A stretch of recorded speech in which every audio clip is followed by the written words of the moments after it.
Good evening, everyone. Welcome back to the Hudson River 2 years ago. Metal Gear Solid 2, PC version, with the third-person camera mod. I'm playing this a bit this afternoon. The guy responsible, you can see the link in the description, did an insanely good job with this. So, let's do it. I'm going to start off by playing Tanker Chapter. And then, instead of doing the plant, we're going to play a few of the Snake Tales. So, it's going to be Solid Snake all the way through. A nice variety of content. Hey Troop, hey Mouse. No, this is the original Snake model. So, I'm also running another mod called V's Fix, which fixes up the PC version, fixes up a bunch of bugs, restores some functionality to how it was in the PS2 version, but yeah, this is all the original assets. The game is being rendered at 8K. No, that is not a joke. Not 4K, 8K. And looks absolutely insane on my TV as a result. That combined with this free camera is a real breath of fresh air for this.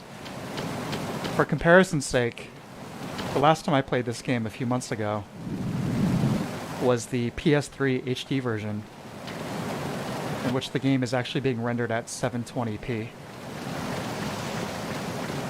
Freeze! Huh? Oh!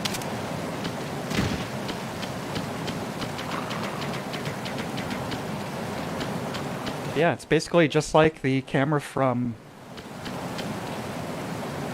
MGS3. Subsistence.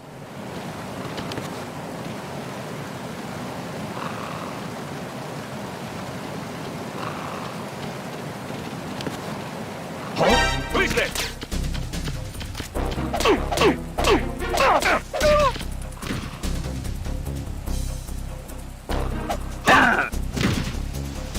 I got him. Send reinforcements. What's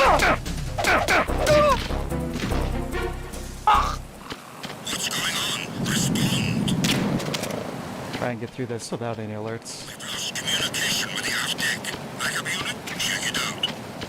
You know, it's going to really come in handy. So you can see I've also turned off the radar. So honestly, when you're able to rotate the camera like this,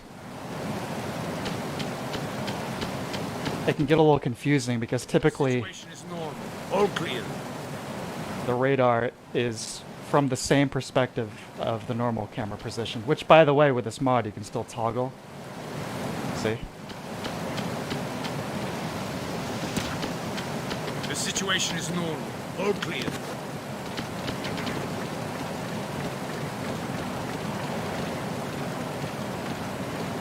Yeah, the AP sensor, it's like a heartbeat monitor, so the closer enemies are, the more the controller vibrates.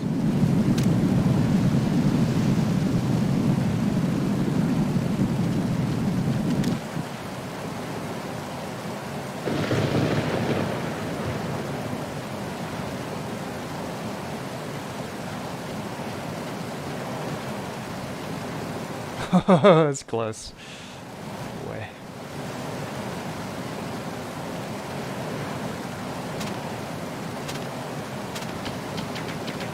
Who is that?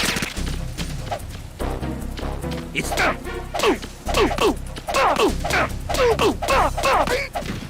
you go.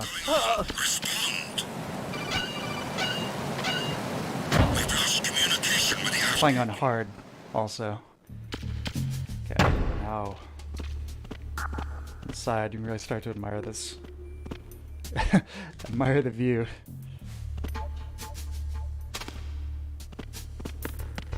Yeah, it's been interesting revisiting this like this, though.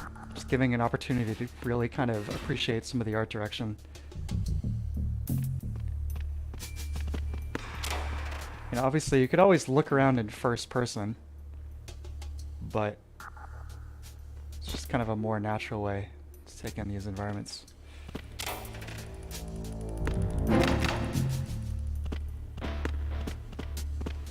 Did I see the overdose leak? I watched a few seconds of, yeah, some video. It's like some shirtless guy recording footage off his monitor or something. Yeah, it was like some girl walking up and down a hallway. We'll see.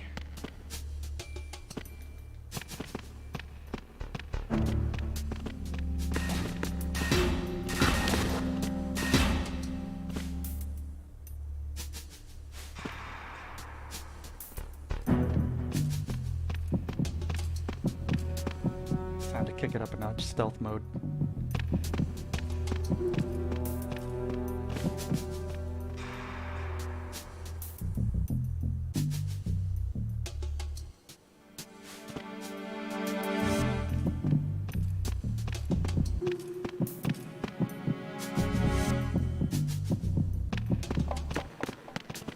This game is definitely a very good example of art direction triumphing over technological limitations. I mean, these are assets from a 2001 PS2 game. It's like, obviously you're not getting dynamic lighting, although there are actually a few cases of it in this game, but it's like doing pre-baked lighting into your textures and assets and all that stuff.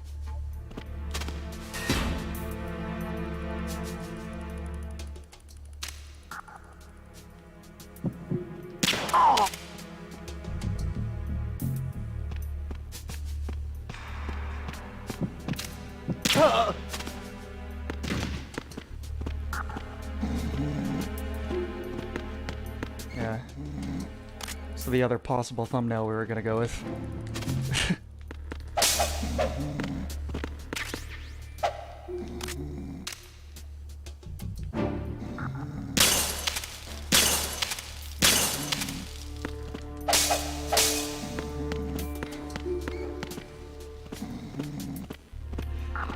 It's one of these things where it's like, I've played through this game like 100 times, but seeing it from these new perspectives is kind of like a mind trip, you know? JFlex says, hey, this game is very aesthetic. Please look for a game of the early 2000s for sure. Yeah, definitely.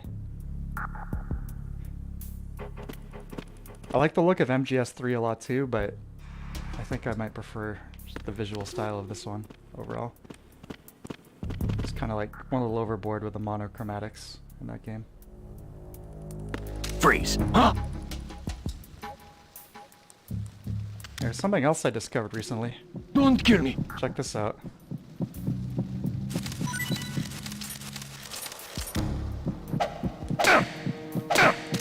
Hold on. So, if you punch a guard in the nuts, it's an instant knockout. Just so you know.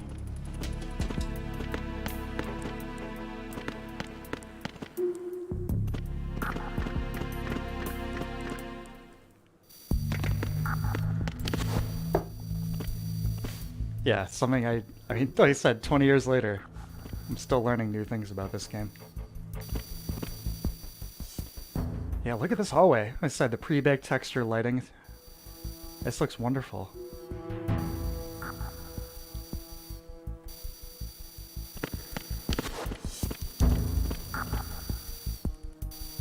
Yeah, the snake character model is insane. It definitely holds up.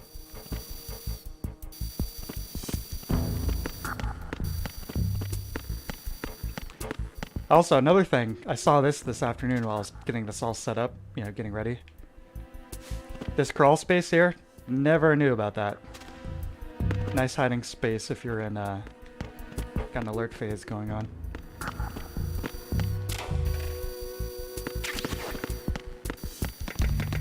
This game looks better on PC than the HD collection.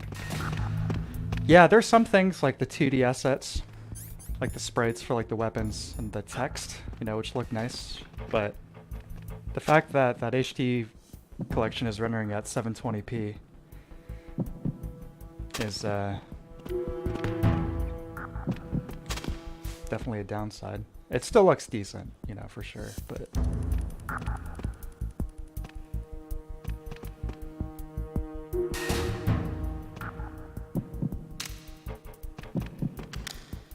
The one weird thing about playing this on PC, though, I am using, a controller, and it's pretty much the same controls as the PS2.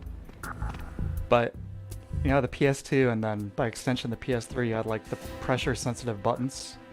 So you could gently release square to, like, lower your gun without popping a cap. The PC version, and I'm assuming the same thing on the Xbox, was while you're aiming like this, you have to push in on the left stick, and then you can release square.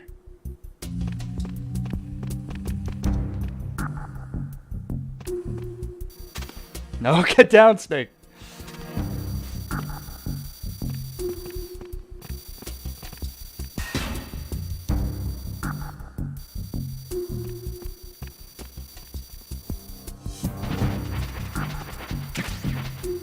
Kojima predicted to be a third-person mod. Well, it's funny you say that because supposedly this type of camera was going to be implemented in the HD collection, and they had implemented it, but Kojima vetoed it for some reason. That's the story, anyway.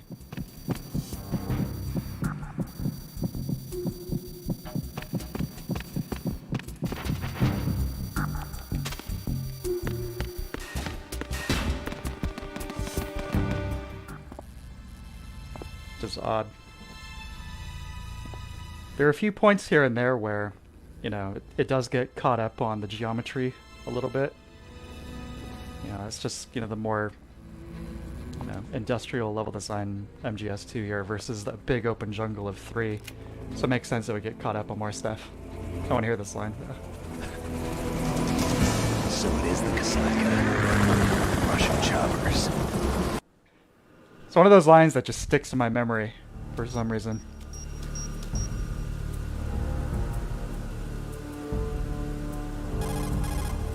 Snake, did you find out where the... Right after that random Navy SEAL who gets pwned by Fortune in the plant chapter, he like fires the grenade launcher. You know the one. A dud! And his face is just like a single low resolution texture. Oh, this looks so good.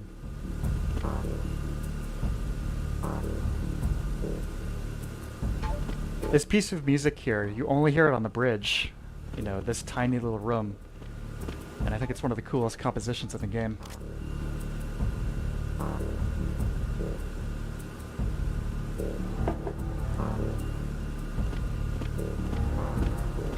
It's another thing, you can actually continue to see Olga chilling out there.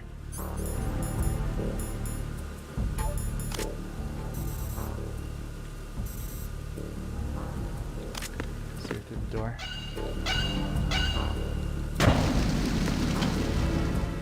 I also discovered another trick with the controls. I assume it was in the PS2 version, but I'm on my way to the tanker hold. show you Report your status. a way to instapone basically Communications and engine room are under control. any boss, but especially Olga here. Tanker holds. So all I gotta do is right here. You really don't have to move unless she tosses a grenade. I've been with the unit since I was born. I grew up on the battlefield. Conflict and victory were my parents. The unit is my life, my family. I was gonna say though, while you're aiming, you're holding We square, share everything. just all tap the bad L1 and all the good. and your character will automatically I have no one, nothing except the aim. unit. You don't even have to go into first Nothing person. else matters to me. Like obviously, if you're trying to be as optimal as possible, headshots are still the way to go. Aiming at first person, but alternatively, just hold down square, press L1, and then Whoever fire, you are, you're not stopping us. and they'll line up a shot for you.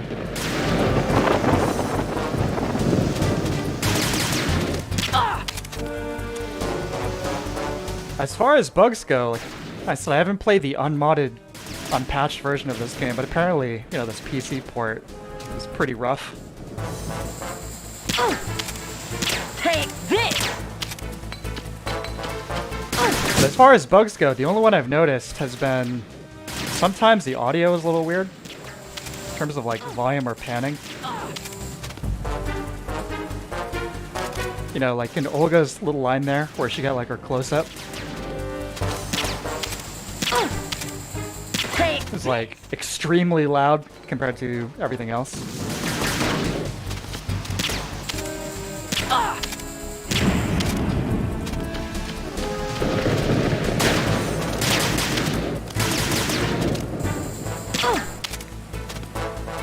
Take this!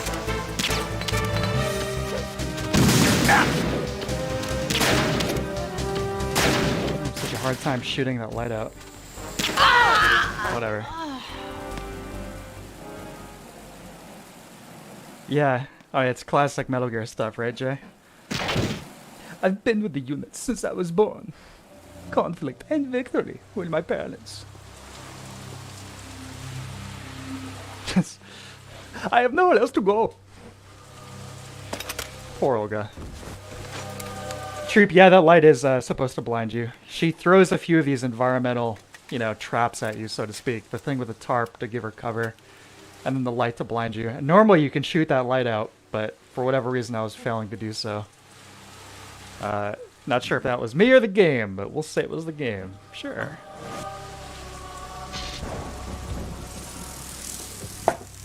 Cypher. So I will skip most of these cutscenes, but a few of them are just so good. Cypher. I gotta let them roll. Article.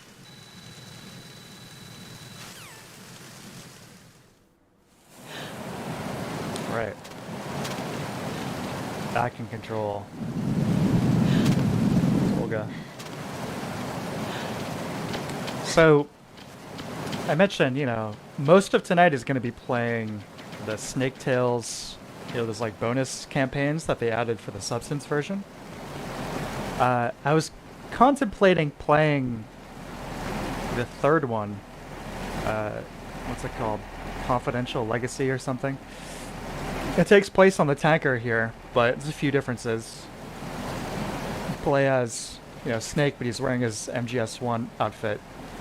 And I was checking that out earlier, and that's where the thumbnail screenshot came from. And the boss is actually Meryl. You know, just got a new and improved PS2 model. But honestly, just in terms of fun factor, I think it's less fun to play than just the regular tanker. Because basically, you start from, you know, the same spot on the deck down there. You come all the way up here, and then you have to run all the way down to the holds. And then you have to come all the way back up here a second time. So I don't think it's paced as well. But after I finish the tanker here, the rest of tonight's gameplay will be Snake Tales. And it's going to be the best of the Snake Tales. Bless you, Snake. Don't need more medicine. So here's another thing discovered. If you're out of medicine, just pop a stogie. Or not.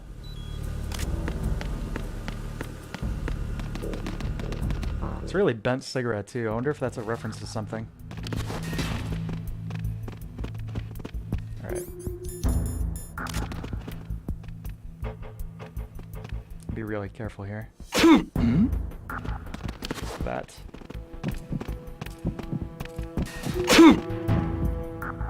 Was there a noise just now?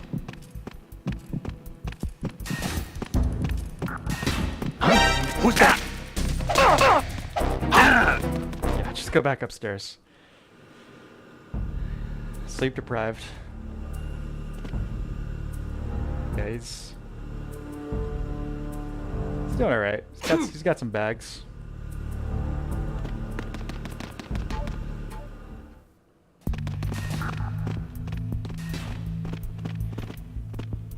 Yeah, he got a cold. He did.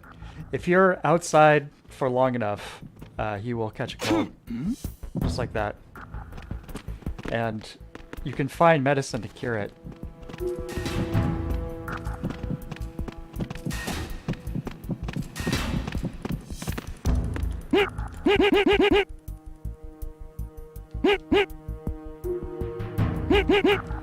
And the higher your difficulty, the shorter the amount of time is that he will catch a cold.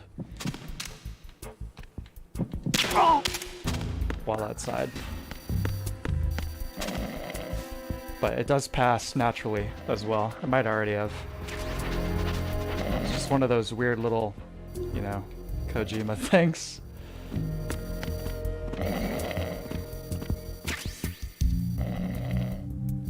Is that a pressure cooker? Turkey dinner, the Marines. I'm under enemy fire! Secure the perimeter!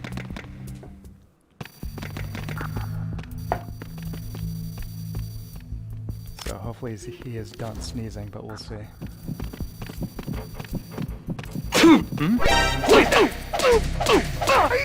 Yeah, it feels a little unfair.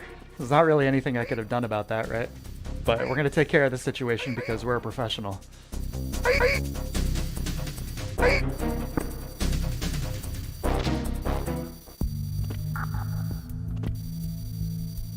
The two more mods I'd like to see for MGS2 that I don't think would break the game.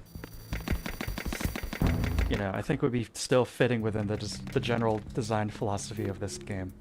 Two things. One would be being able to crouch walk, which you can technically do with a cardboard box, but you're in the cardboard box. I just want to be able to crouch walk. But then again, that's why the box is so special. The other thing would be having some kind of indication as to when you're going to be just knocking somebody out versus snapping their neck when you're choking them like that. Because it does feel a little silly to just be going like, well, as you just saw, and like dropping them every other choke to try and make sure that you're not going to snap a neck.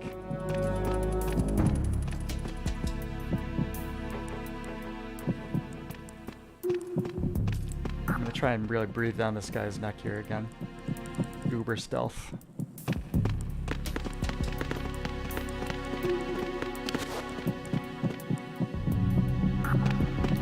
The big thing I've learned recently while playing this again is it's not just the guards' routes, but it's like looking the direction of what direction are they turning in when they're turning around, you know what I mean? Like with that guy, it's like, okay, he's gonna turn to the right, so I'm free to just hang out on his left there because they have no periphery.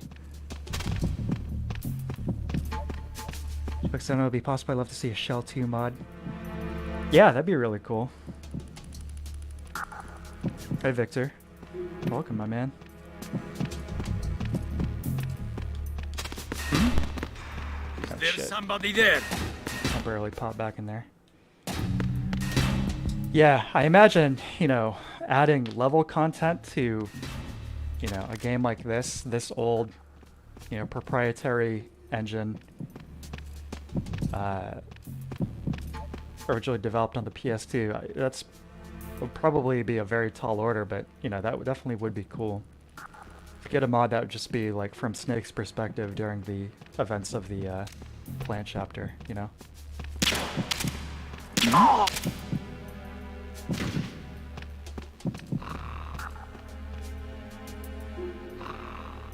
We'd like a good controls mod.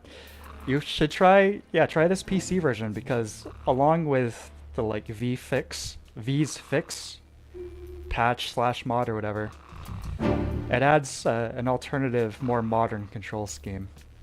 So it might be interesting to scope out.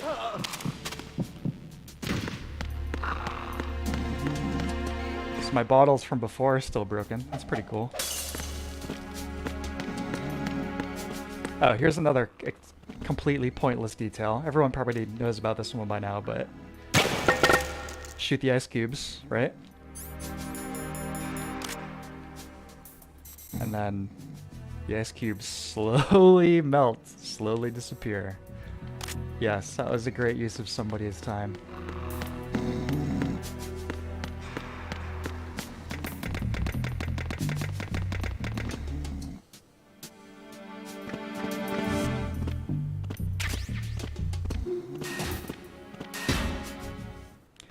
Originally, you're so back. I'm gonna hold 4 buttons down, aim and shoot. It's really just 2. It's square, and then R1 is to go in first person. And like I showed you in the Olga fight there, most of the time you really don't even have to aim in first person. Like there's some times like with the Vamp fight that you do, but honestly, it's not really always a necessity. Like the first time you pull the gun up, you know, you press and hold square. If you have an enemy nearby, Snake or Raiden will aim at them automatically. And as I mentioned a minute ago, if you tap L1, they'll retarget. So, not too complicated. Oh, I mentioned dynamic shadows earlier. Here's some. Look at that.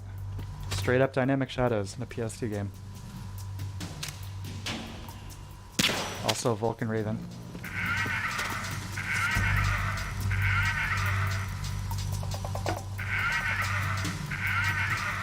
Like how the controls felt operating a Mac. Yeah. That too.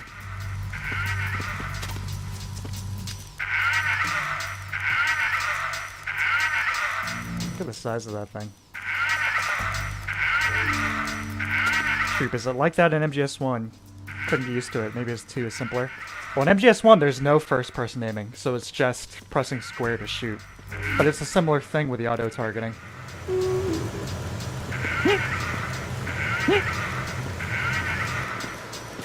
And then, yeah, again with the choking, like I said, it's like...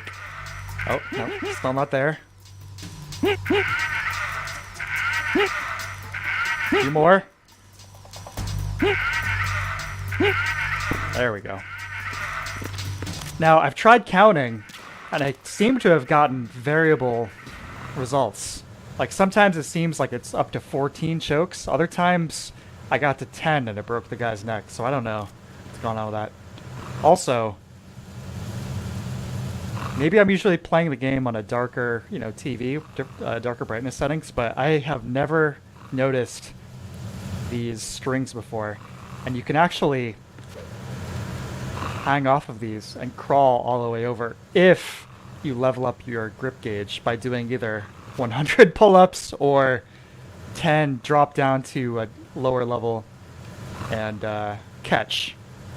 And you can level up your grip to 2, and then do that again and get it to 3. And no, I'm not joking. That's a real thing in this game.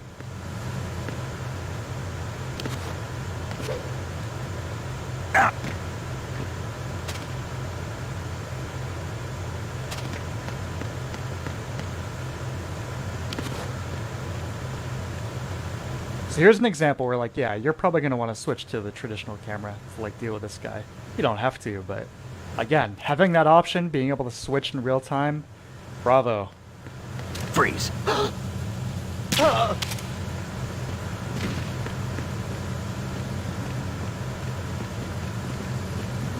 Yeah, seeing this area, this third-person camera, what a treat.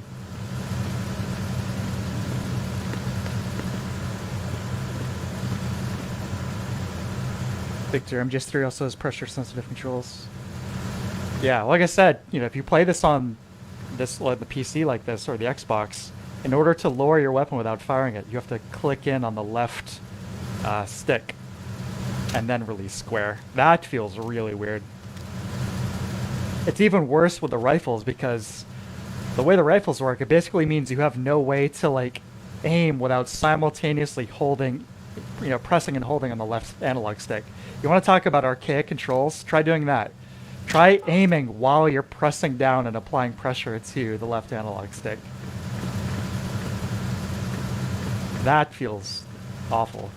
So if there's a way to, you know, get pressure sensitivity working in this PC version, it will surely be definitive to me. But that is like a major thing. I gotta say, like, this third-person camera stuff is a game changer.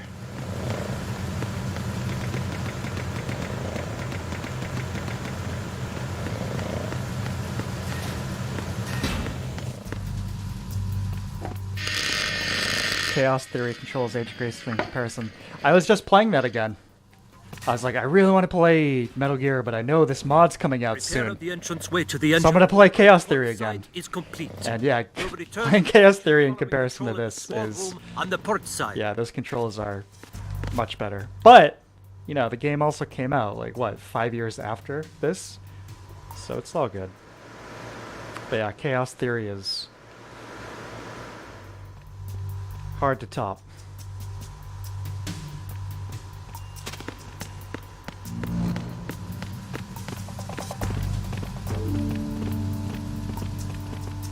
I'll try the nut punch again. Freeze. No! If you're going to shoot, then shoot me. Yeah, some of these guards, they're tough guys. So you do this, Don't. and then they're Don't. they're gonna cooperate. So I'm gonna try not to murder anybody, but let's see.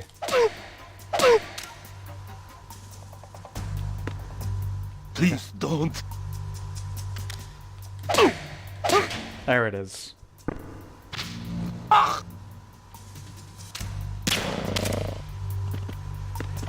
It's kind of interesting that you have to aim so precisely to hit these guys in the nuts. Think about it. Oh yeah, this is a much smaller thing with the controls, but no pressure sensitivity on the L2 and R2, Snake, wait! Don't move! which means when you're doing the like leans, it's kind of like all or nothing. You know, whereas with the PS2 or the PS3 controller, you can do like a gradual amount, but very small, you know, element. Not a big deal at all.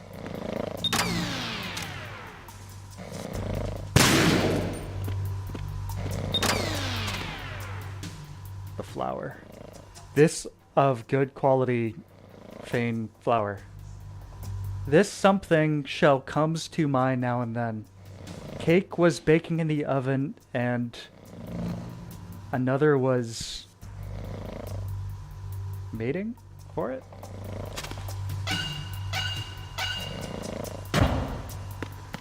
Another pile of gamer juggling. Yeah. Verrazano Bridge checkpoint passed. How am I getting on with Bayonetta? I love it. Scheduled briefing session with the commandant. Part of me... You are ordered to continue manning your posts until that time. Look at this. This looks awesome. It's great.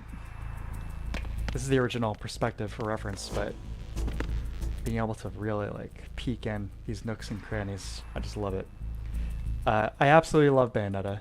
Part of me wishes I had played it sooner, but on the other hand, it just means that I get to play a new trilogy of these incredible action games that are basically totally fresh to me. I'm about halfway through my playthrough of hard mode now on Bayonetta. I played through normal, loved it, playing through hard now. I love Bayonetta, one of my new favorite action games. Good stuff. Thank you guys for recommending it to me.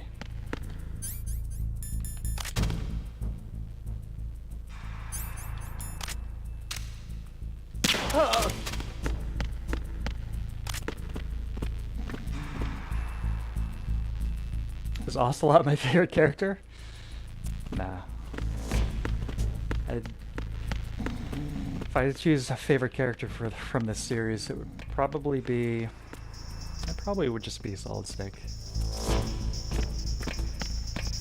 Just a nice combination of like, you know, classic action hero stuff with a little bit of like pathos, some deeper elements. Nothing to report. No, I take it back. My favorite soldier are these guards from MGS2. Enemy intruder. Enemy sighted. Requesting backup unit. Or that guy who like takes a leak off the side of the plant in Shell 2. Oh, I'm going to go on my plants. Ocelot's up there though. I'm really partial to the MGS1 cast. That's not really a nostalgia thing. You know, I played MGS2 first. And I marathoned the whole series earlier this year. And MGS1 still, that story, that setting, those characters, still my favorite.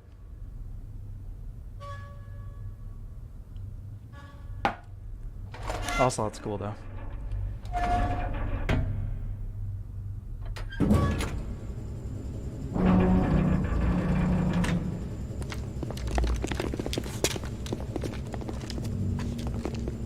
Yeah, I was sad when they didn't carry over the super campy Russian accents into MGS3. The lift is also under our control. They did that thing where The Marine commander has started. you see this sometimes in games and movies. I've talked about it before, where All a character starts speaking in their native language, is aware of our and it presence. does some kind of like visual transition or something to indicate that Yes, sir. they're still speaking in their native language, but now you're hearing it Necessary. in this localized language. So in MGS3, Yes, sir. you know, like Sokolov tells Big Boss, it's like, oh, your Russian is excellent, you know, in English. So it's like, oh, okay, everyone's speaking Russian in this setting, but we're hearing it as an audience in English. But still, to sum up this long-winded point, I miss the campy Russian from MGS3. Who goes there?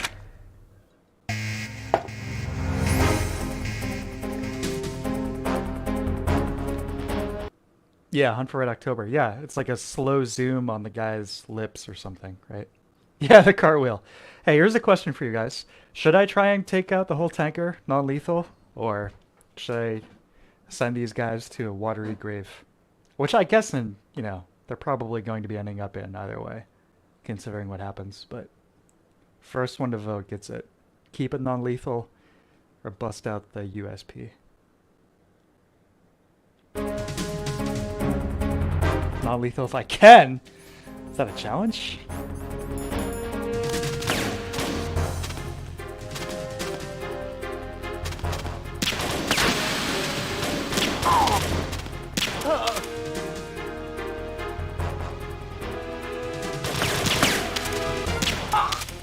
Think this is challenging? I'm gonna dome every one of these guys non-lethally. Aim for the light.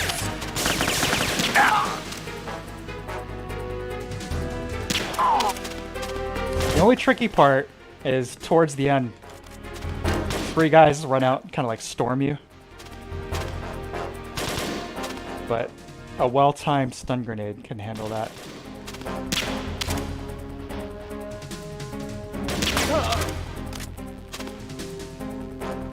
I've got a couple of them. Okay, here we go.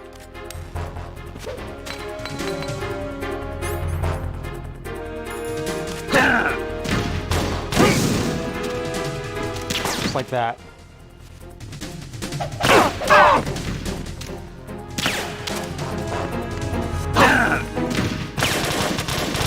Oh, something like that anyway.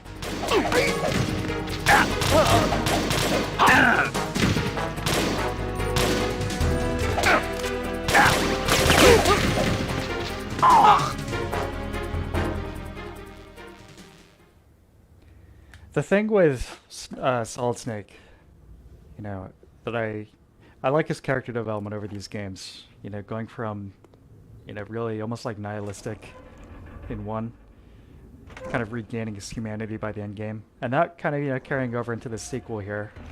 The whole philanthropy thing, changing his outlook on life. MGS4 kind of regresses that a bit, and I understand, you know, why. You know, he's kind of like staring death in the mirror with the accelerated aging thing, but I don't know if it's... I'm totally on board with the character development from 2 to 4. Who goes there? Yeah, we'll watch this cutscene. This is a good one.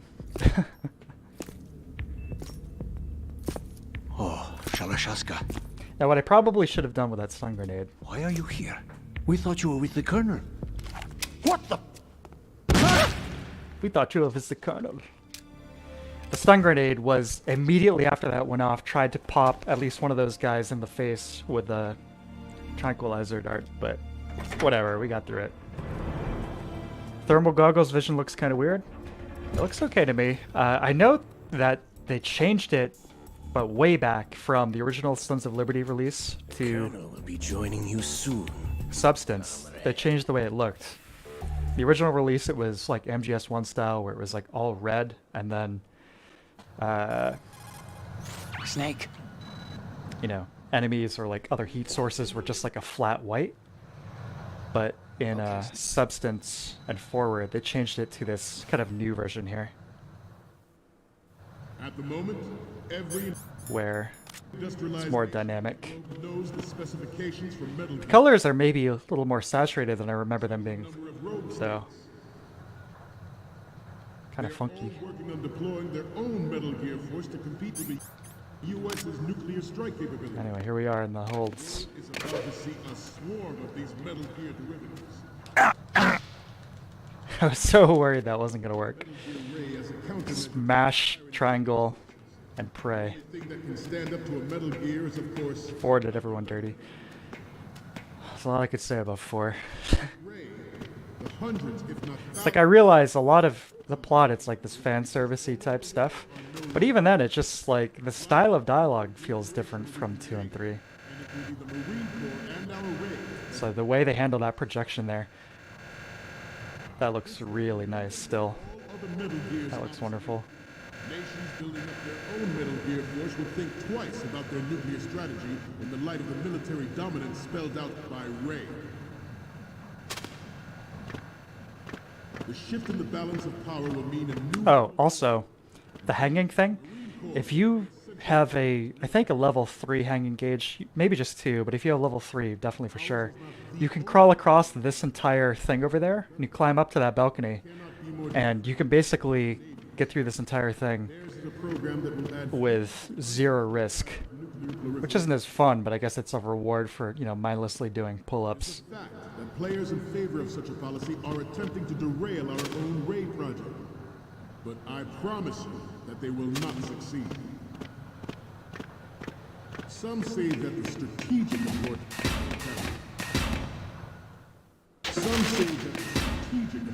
of aircraft carriers will be reduced by the completion of Ray. Again, a little bit of nonsensical stuff here. I always wondered why. I realize it's like a gameplay thing, so that's fine. But okay, Marines, we're gonna set up 2 projectors here, and we're gonna switch between them every 30 seconds or so. And you all not only need to turn your heads, but all repose. And yeah, I know about the Easter egg. If you keep switching between those, eventually it switches to footage of Let's do a little stretching, shall we? some lady. Left. Shit. Kojima probably filmed under suspicious circumstances. Oh shit! Ah, sorry. I really wanted to get through this with no alerts, but somebody spotted me. Snake, respond! Snake! Snake! Here's an interesting little detail. The game over screen here, those letters are actually rendered via polygons. You can see they scale perfectly fine whatever resolution you're playing the game on. It's not just like a JPEG. I don't know why they made that decision, but that looks very, very crisp as a result. Victor, I love the MGS games, but the excessive use of cutscenes makes just like these games a little more every time I replay them. Yeah, I feel you. I mean, so I replayed the entire series earlier this year, and basically every game other than the first one, it's like, yeah, this is way too many cutscenes. But remember, you can always skip them. I'm laughing because I just spotted that guy in his boxers over there. I'm guessing he got caught. He wasn't ready. He was taking a nap. Wake up! Commander's speech is in 20 minutes. Like 20 seconds. The blind rush to nuclear proliferation will be contained, and it will be the Marine Corps and our Ray that will accomplish this. This weapon will render all other Metal Gears obsolete. Knocking these guys out too is a little finicky. Sometimes it causes everyone to immediately go into an alert.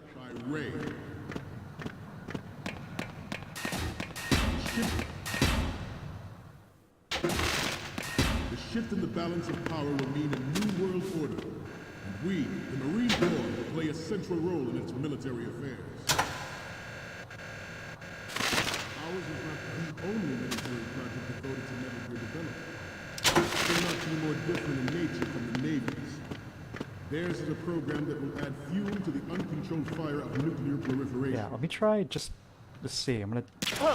It is a fact that players in favor of such So he's knocked are out. attempting to derail our own Ray project. Was he the guy who spotted me? I promise you that they will not succeed. Some say that the must have been. strategic importance of aircraft carriers.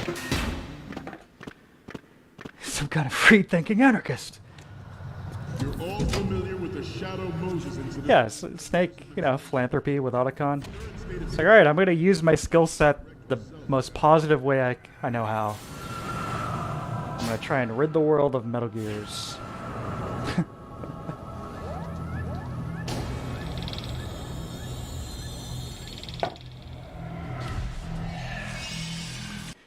Not to mention interference from a There's major. another piece of trivia here.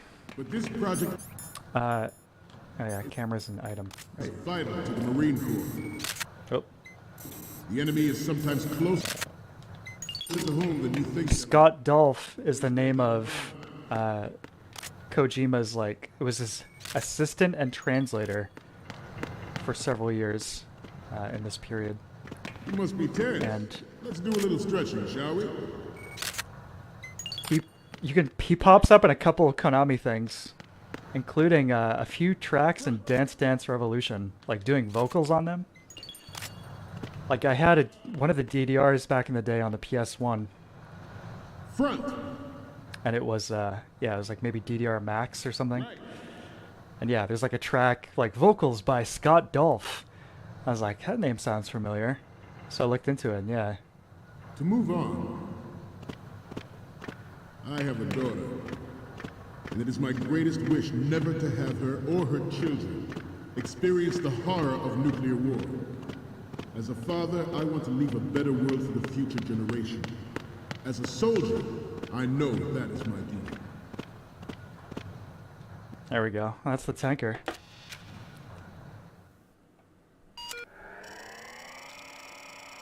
You can skip basically all this loading screen stuff. Which is neat, but we're here for the gameplay tonight, right? There you go. We, the Marines, will lead the charge.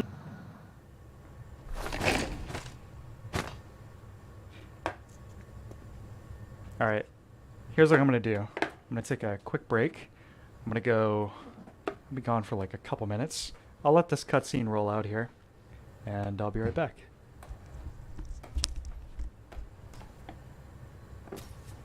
Excellent speech, my friend.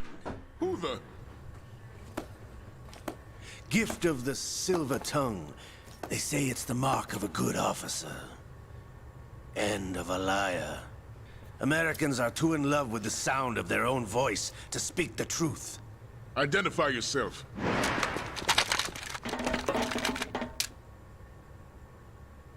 I am Shalashaska, also called Revolver Ocelot.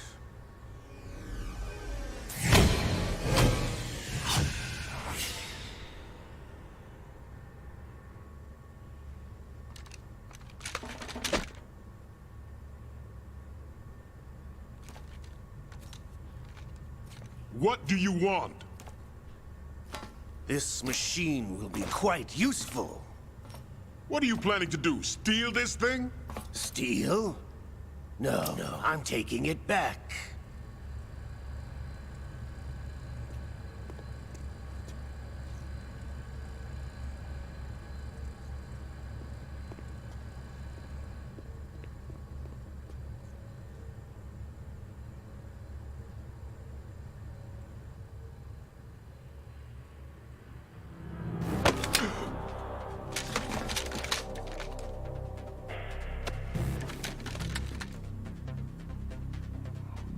Gurlukovich. Nobody move. Understood?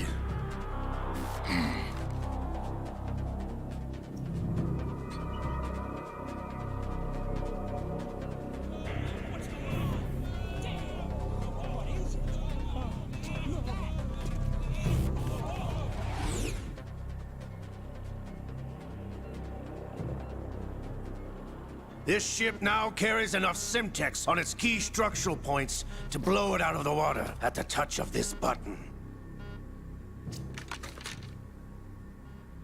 That's right. No one has to die needlessly.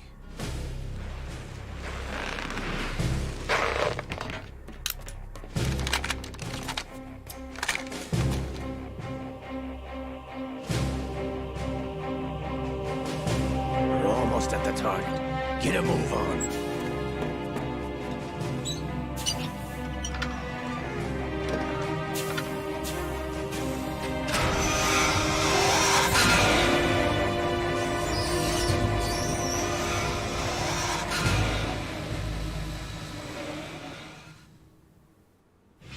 What do you intend to do with Ray? Sell it on the streets? I was raised in Snezinsk, formerly known as Chelyabinsk 70, the nuclear research outpost. What are you talking about? After the Cold War ended, my home was bought out by the Americans.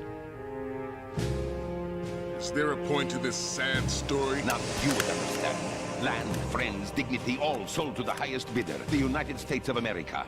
Even the technology that gave birth to these weapons is Russian, developed by us. What do you intend to do? Russia will rise again. And Ray is the key. I regret to inform you that I have no intention of selling Metal Gear. As I said, I came to take it back.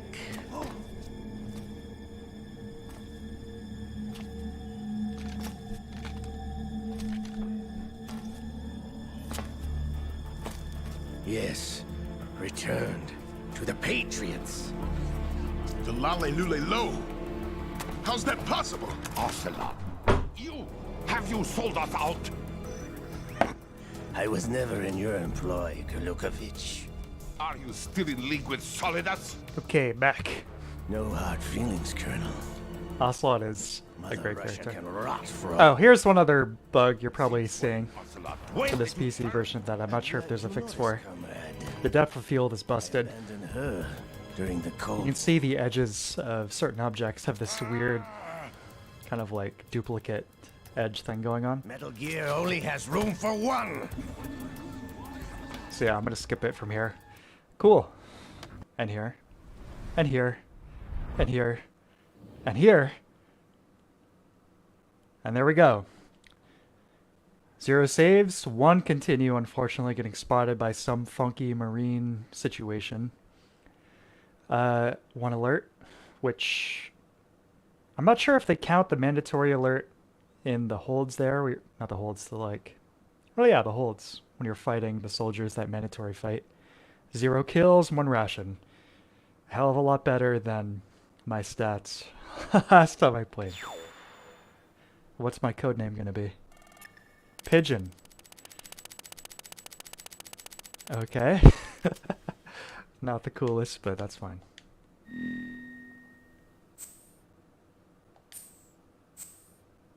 Sure, save it. You see my practice run earlier? Okay. So now, as I said, gonna be moving into Snake Tales. So these were added in the Substance re-release of the game. And they're basically 5 mini-scenarios using the existing, assets they had on hand, with some new stuff here and there, to do new, little bits of content. And you get 5 of them. 4 of these take place on the Big Shell, 1 takes place on the tanker. So one I mentioned earlier, Confidential Legacy. I'm going to be playing the last 2, Dead Man Whispers and External Gazer, which I think are definitely the best out of the lot. So let's get it started.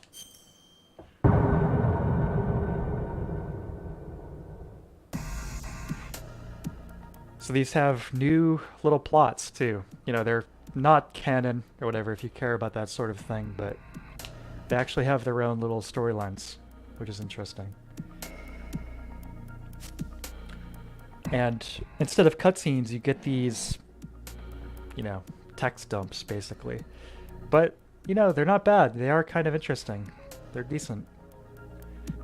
But the best thing, there are these new music tracks underneath these bits. Some of these are really cool.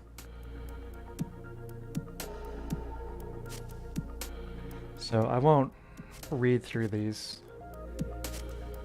Basically, the situation for this one is Solid Snake was undercover on some kind of like training exercise with Navy SEALs, some kind of thing involving Dead Cell, who, for some reason here, decided to actually go rogue or lethally with these guys or whatever. So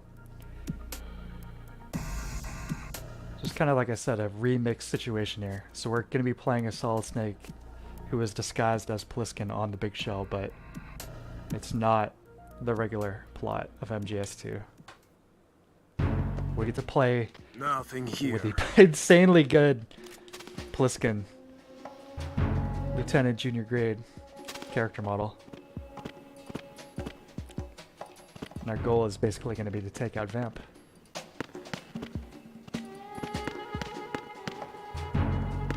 By default, you don't get radar in these sections.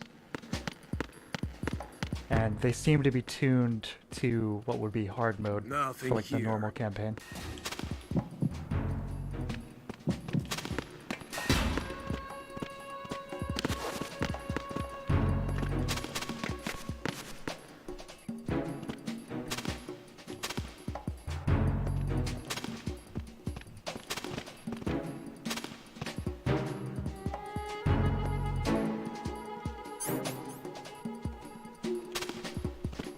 Nothing here.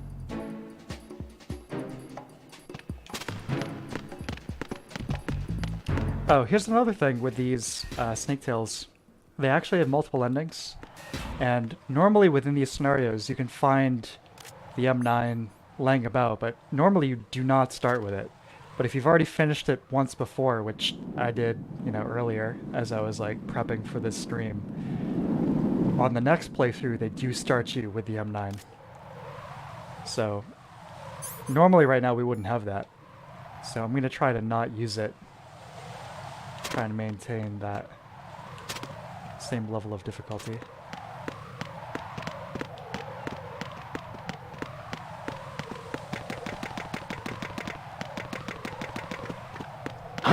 Who's that?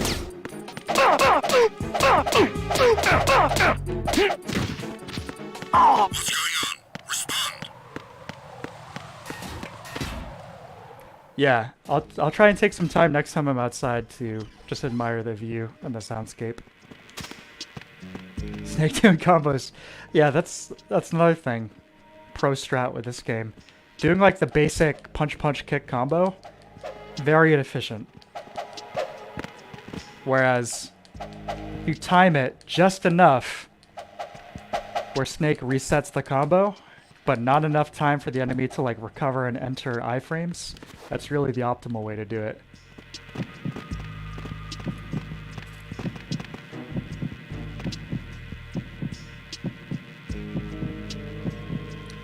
Also in this mode, instead of a codec, you can just hit select and you get these little...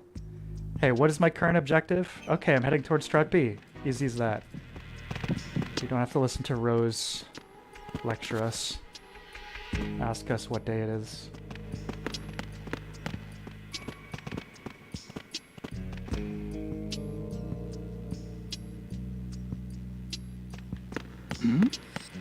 Who's there?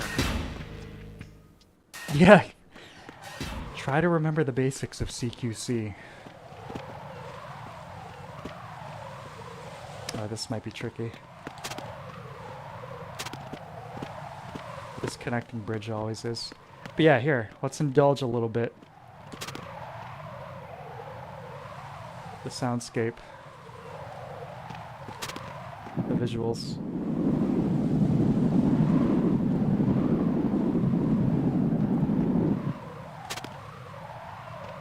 Good way to ask. Yeah, I could see that.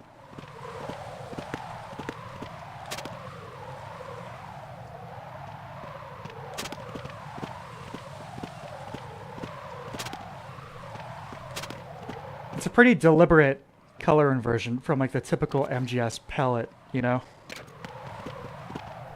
It's like MGS1 and the Tanker chapter by extension, you know, being like the Solid Snake zone. It's all like the blues and the greens. And then you enter the plant chapter here. Where normally, yeah, you'd be playing as red, but kind of inverting that and going with like the intense oranges. You know, just like the basic color theory stuff at play, but gives a nice little bit of visual variety.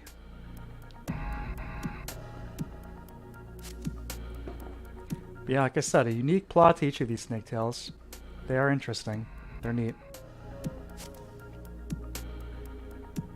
Some of these, I think, you know, could have been their own games, essentially.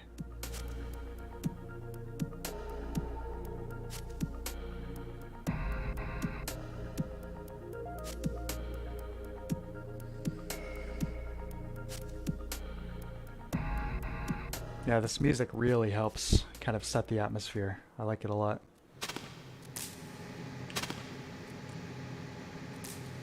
Unfortunately for the Navy SEALs, they never seem to catch a break. You know what this reminds me of? I mean, it is the same organization, but in old school Counter-Strike, like way back, 1.5, 1.6, SEAL team being one of the CT choices. We have a similar level of fidelity in this character model. Maybe a little bit more advanced with the model itself, but that rifle there is definitely a little low res. I mean, look at this. But it's all good, my man. Rip. CQC is super fun. Yeah, the CQC in 3 and 4 is a really fantastic addition to the gameplay. Absolutely. It's especially weird in 4 because it's like they focus so little on it, you know? Like you don't have to use it at all, and you get so few opportunities to use it. But yeah, it's even more complicated and in-depth in 4 than it was in 3. Good stuff. I love this character model. You know what I would love to do? Take these assets. Somebody was talking earlier about, oh, let's make like a mod and like recreate Shell 2 for MGS2. Let's take this asset and make Metal Gear 2, like the MSX2 game, in this engine. And just use these textures on models. Just get rid of the beard, maybe cut the mullet. Just like the Wesley Willis song. Cut the mullet. And there you go, you've got Metal Gear 2 Snake.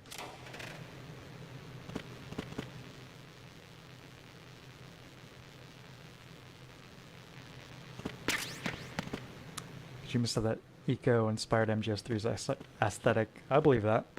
The blown out skies, the bloom.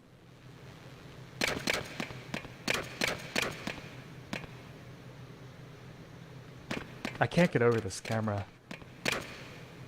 I think going forward, this is probably going to be the way I play this game. Anytime I want to revisit MGS2, this is killer. And as I've said and shown a few times too, if you're ever in a situation where like, you know, either via necessity or just like, oh, I want to, you know, what was it like originally? You can always just toggle back and forth instantly. No problem.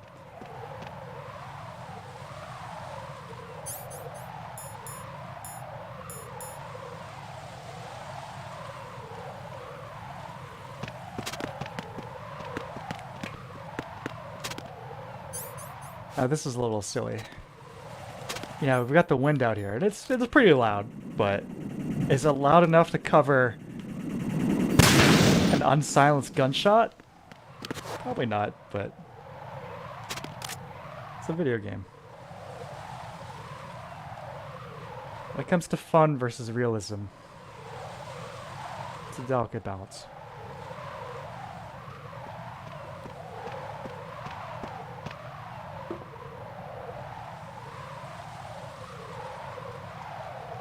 There's an option when you play on difficulties above hard and above, where it asks you if you want to enable game over if discovered.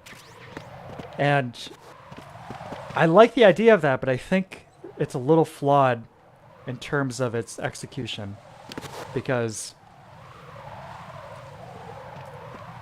what I think it should be Power and charge. What I would want it to be is game over if there's an alert. So if a guard manages to call in an alert, yeah, game over. But them like seeing you, you should have the opportunity to take them out, I think. Which is why I usually never enable that. I've done playthroughs with it on, but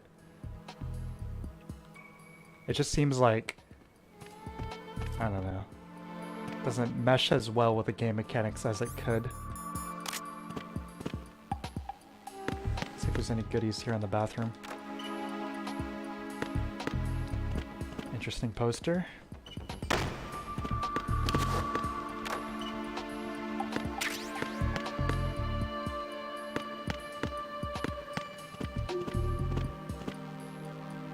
Yeah, I'll try and go non-lethal for everything I do tonight, sure. Why not? Exploding drone could easily be mistaken for a seagull. You think so? I mean, there are seagulls. I don't think you could mix them up. Those drones are pretty indistinguishable. Should be on alert would be better. Like if they see you for a millisecond, it's not like they're instantly know it's Snake, but it's to be a game over. Yeah, and I have plenty of criticisms about MGS4, but unfortunately, one of those things that you just straight up need to mod the game to get around would be in MGS4, the second somebody spots you, it's an alert.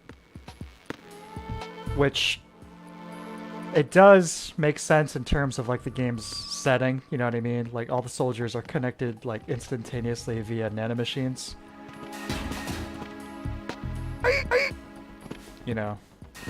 But it doesn't feel as good as 2 and 3 because you don't have an opportunity to prevent the alert. But I don't know, I guess I have mixed feelings about it.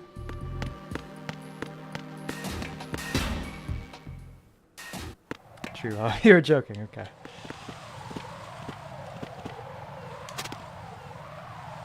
Yeah, they're hive minds. Yeah, exactly. Oh.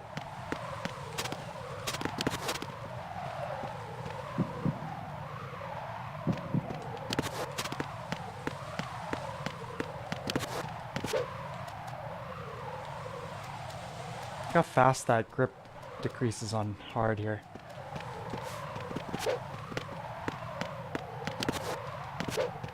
Oh shit! Oh no you don't. You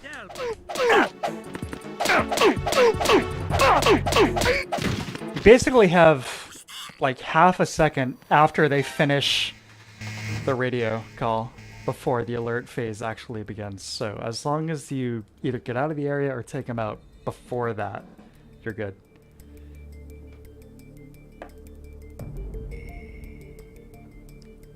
Oh, this piece of music here is a really good example of what I was talking about. It's probably my favorite one. Harry Gregson Williams did his version of the MGS theme for this game, and some of the big moments in the cutscenes, but the unsung hero of the MGS trilogy, I think he maybe did some tracks for 4 as well, but definitely 1 through 3, is Norihiko Hibino. In-house Konami composer. And honestly, I think the best tracks in MGS 2 and 3 are his. Not Gregson Williams, but Hibino. And this is a good example of this.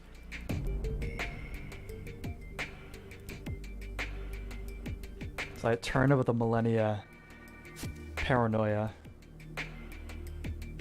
smooth electronic.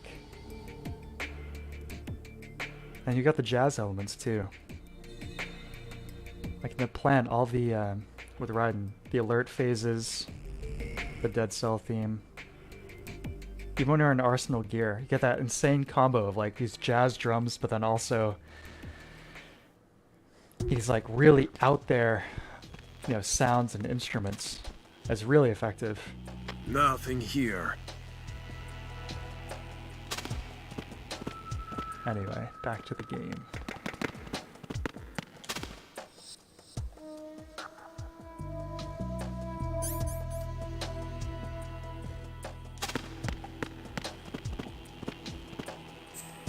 Destination strut E.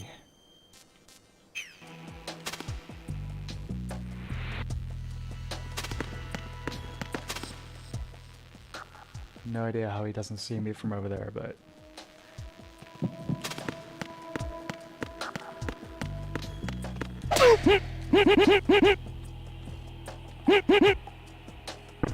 Yeah, it would be really nice, like I said earlier, to know when you're just knocking them out. So you don't have to go through that little song and dance. I mean, you get a feel for it eventually, but...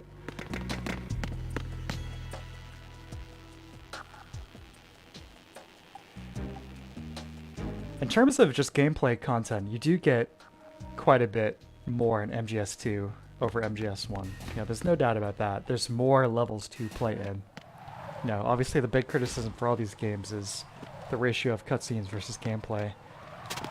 And MGS1, even though it has the best ratio overall, it still has the least amount of gameplay overall. This is a nice fake out. Like, oh, I can just run past this guard, but wait. It's around this corner. Oh, that was the wrong one. One of these, you run through and it's like, oh yeah, no risk. But then there's like a camera over here. Graham, hey man. It's Tad on Holy Video. Yeah, I know what you mean. You get used to it though. But welcome. I think it's really interesting playing like this.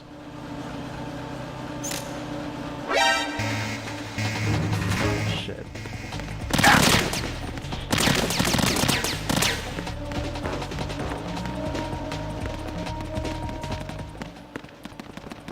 Hide up in the airport up here, or not.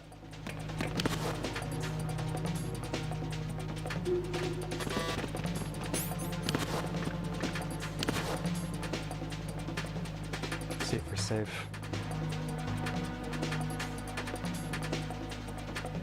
Return to your positions. Yeah. Security. Understood. Dispatching reinforcements to Strut E. Exercise extreme caution.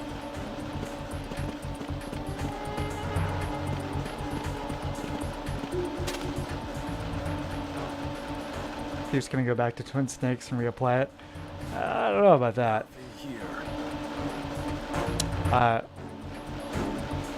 Showed here. You can turn it on and off too. Just the press of just hold L1 and press triangle. And you can toggle between standard and the new camera. So really well done. Getting through this. Like I said, I'm gonna try not to use the M9, but this is gonna be tough.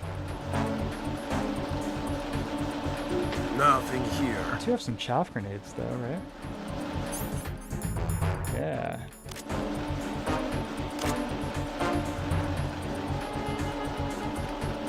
Attack team, come back at once. Shit! Alright.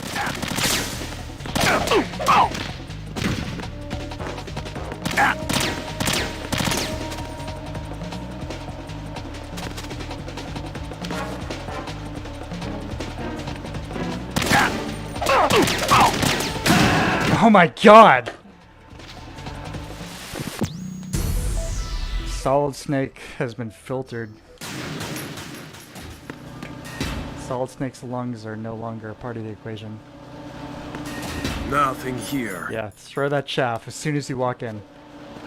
Too many cameras.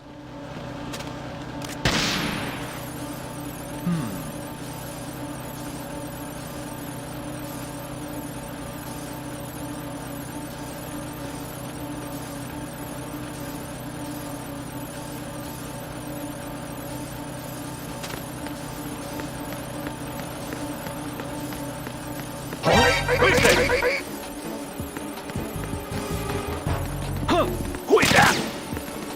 Get out of there, Snake. Oh yeah, this door. There we go. Emergency exit has never been more applicable. There we go. No, I'm really not into Twin Snakes. Those cutscenes. It's not just the cutscenes. There's several things that are messed up about that. From a gameplay perspective, implementing the first-person aiming into Twin Snakes like fundamentally breaks the game. You know, because they didn't change the levels at all. You know what I mean? It's like the levels of MGS1 were not built for first-person aiming. MGS2, you get all this like coverage and the way the levels are structured where you can't just like walk into an area and shoot everybody in the head with the M9. You know what I mean? You couldn't do it. And MGS1, the levels, you know, were not built to accommodate first-person aiming, so it just breaks it. Oh, there's the first death. Sorry, soldier, I didn't mean to break your neck. So that's the big thing. You know, a great example of that is the Ocelot fight. In the original, it's just kind of, you know, kind of chasing him around the room. In Twin Snakes, you can just kind of stand in one spot and, you know, just shoot him over and over again. So from a gameplay perspective, it doesn't really work. And then aesthetically, beyond the cutscenes, I really dislike how drab everything looks in Twin Snakes. Freeze! Huh? Don't kill me! Let's try the nut punch again, shall we?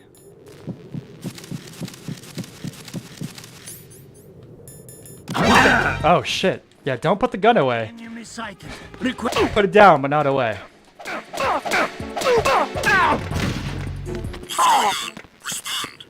There you go. Yeah, the color palette, like you go back and play MGS1, whether it's on the original PS1 or emulation, it actually has a pretty vibrant color palette. You know, a lot of like really intense blues and greens, really high level of contrast, lots of nice rich, you know, black. And then you play Twin Snakes and it's just all kind of brown and gray and washed out looking.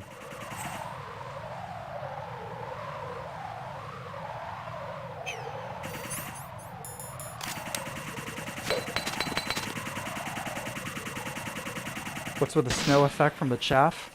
What I think it's supposed to be are just like pieces of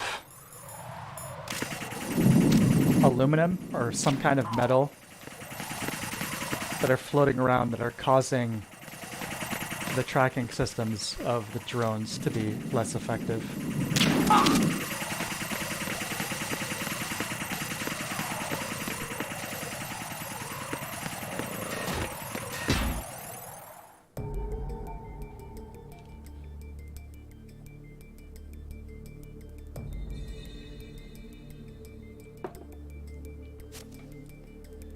I'm tempted to save, but like I said, I played through this earlier. No crashes at all, so I'm gonna hold off.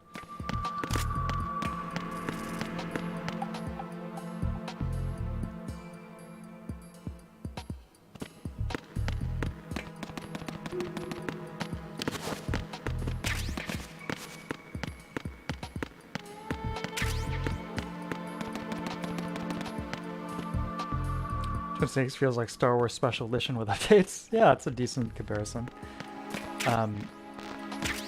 You know what's his name? He's a Japanese director. I don't know if he's done anything recently, but he did a bunch of over-the-top action movies, including Versus and Godzilla Final Wars. And very, very over-the-top style.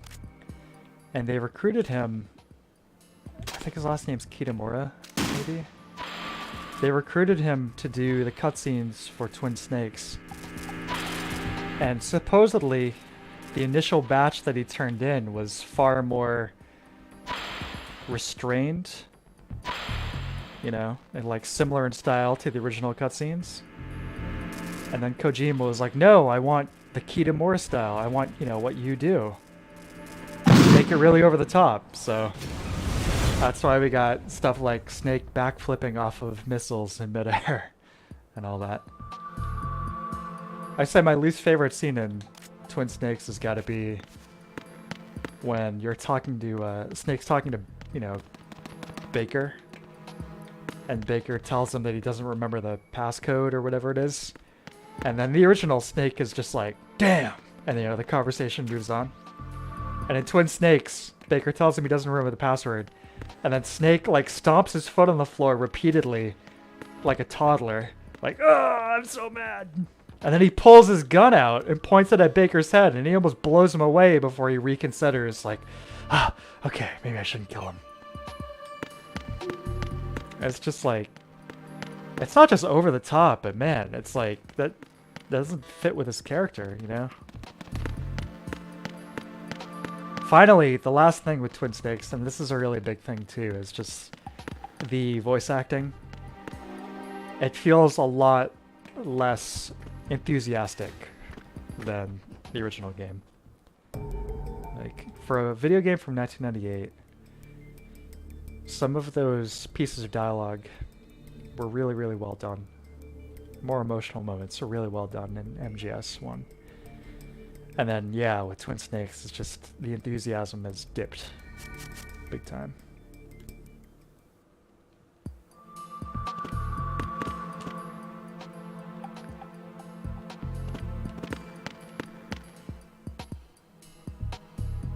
I wonder, can you actually crawl in there? Hey, here's another thing I've never ever done. Huh. How far can you go, I wonder? That's weird. Thanks again, third-person camera. I didn't know you could do this at all. I guess you get stuck there. Fair enough.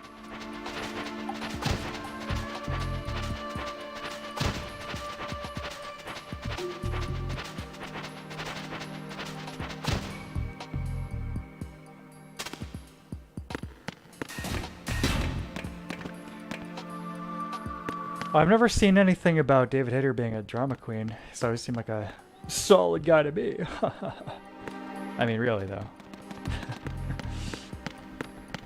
Yeah, David Hayter giving up half the paycheck for Twin Snakes to get everybody back on board. Solid move. Yeah. Kojima apparently never liked him too much. I mean, I've read that he had to audition even for MGS3. Supposedly Kojima wanted to get Kurt Russell to do the voice of Snake, which would have been a very weird self-referential type of thing, you know what I mean?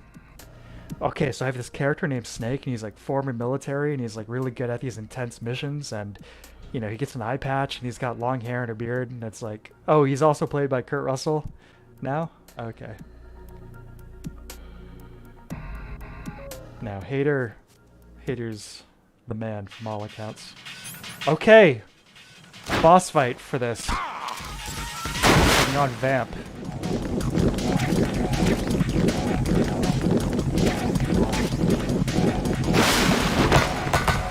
Just like the regular fight in MGS2, except you're playing as our boy, Bliskin.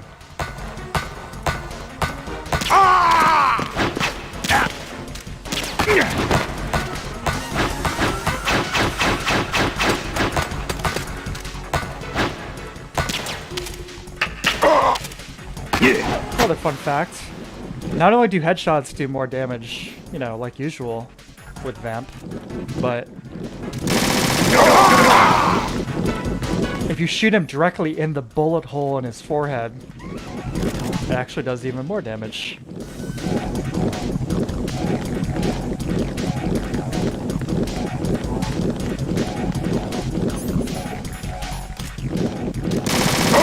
I will take him out non-lethally, but sometimes we gotta fish him out of the water, you know what I mean? Uh-oh. Hold on a sec. For some reason, my screen just decided it wanted to focus on a different application.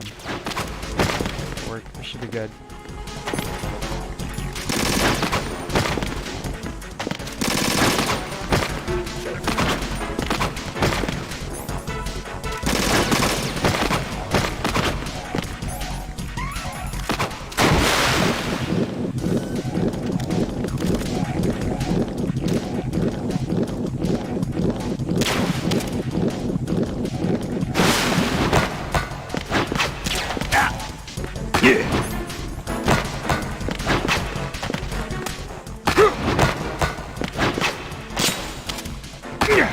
gonna be tough with just the M9 here.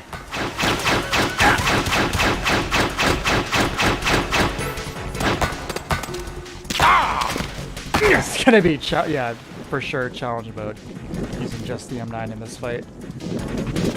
I mean, Vamp's a real scumbag. Do you really have to play non-lethally with him? I already snapped that guy's neck earlier.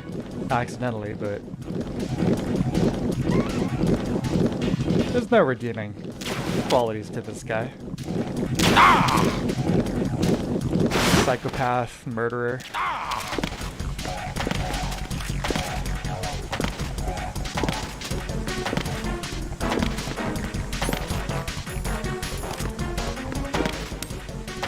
Somebody tell me what this reaction is. Ready?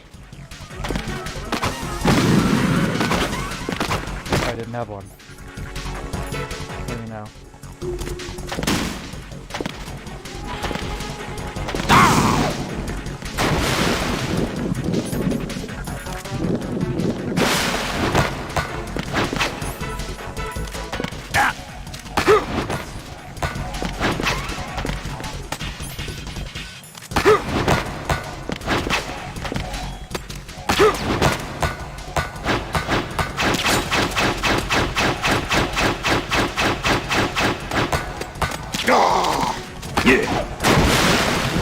I do like this mechanic with him bleeding out, you know, whether you're playing a Snake or Raiden.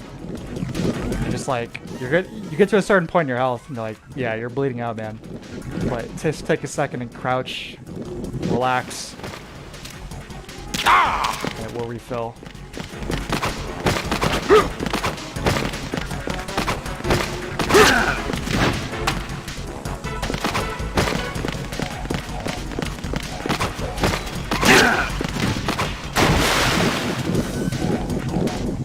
Very hard mode for the M9 here.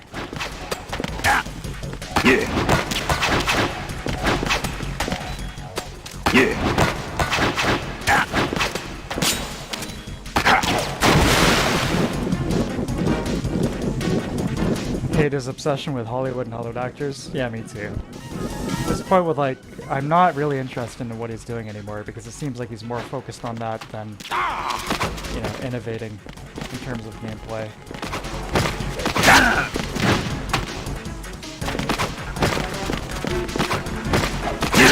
I wonder, I'm gonna try hitting with a melee combo. Let's see. If I can. It's lined up. It's kind of tearing me up here.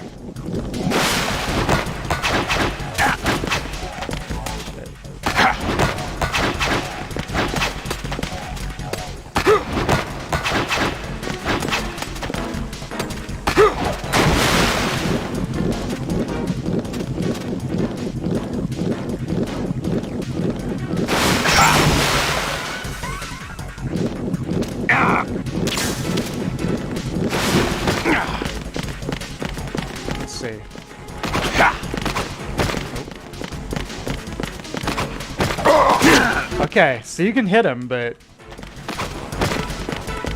like, doesn't like break his attack animation at all.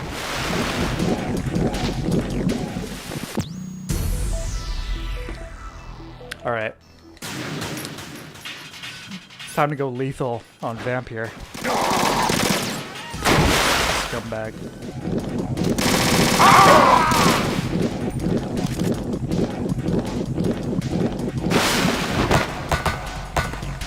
But like, put yourself in Snake's shoes. You know, by this point in his life, he's a pretty pragmatic guy.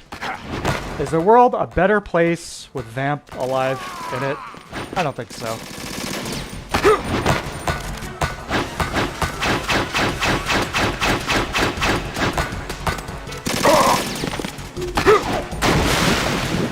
Vamp, one of my least favorite MGS characters. This boss fight is pretty solid, but just like, his character is not that interesting, or not that deep. Maybe like the stuff in 4 where like he's dying and then suddenly we're expected to like, you know, feel sympathy for the guy for some reason. Like this guy has literally done nothing redeeming whatsoever. His entire on-screen and off-screen presence in these games, and it's like,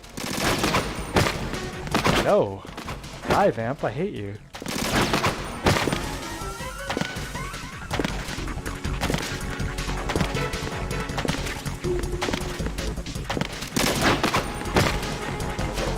Uh-oh.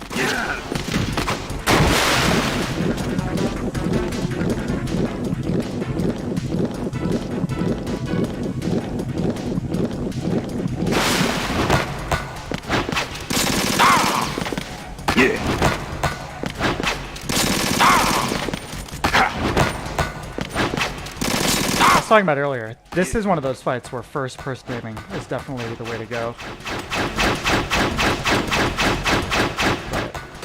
But a lot of them, you don't really need it.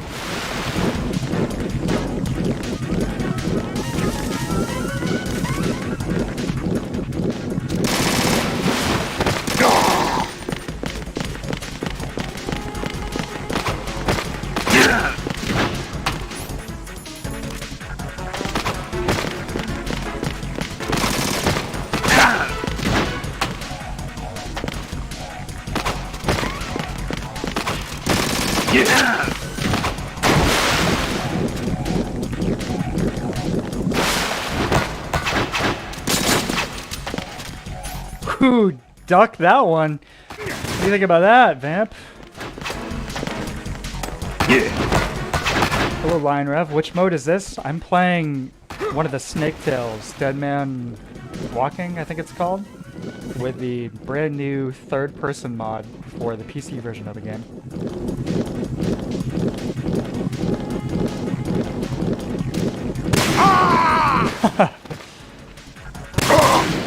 Top of the camp.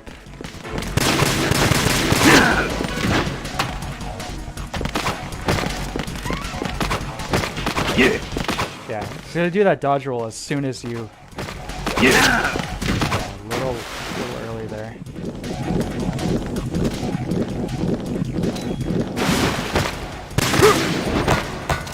This.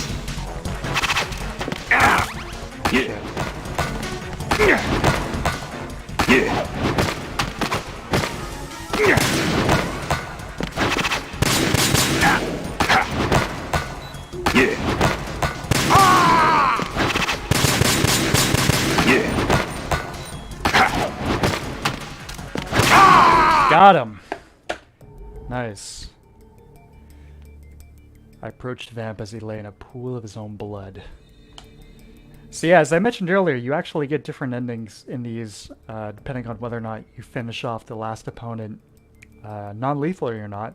But then also you get a couple other ones, like when I first streamed this like 8 months ago and I played the first Snake Tales, you get a choice of whether to go for the hostages first or try to rescue the president first, and that actually determines the outcome of the story.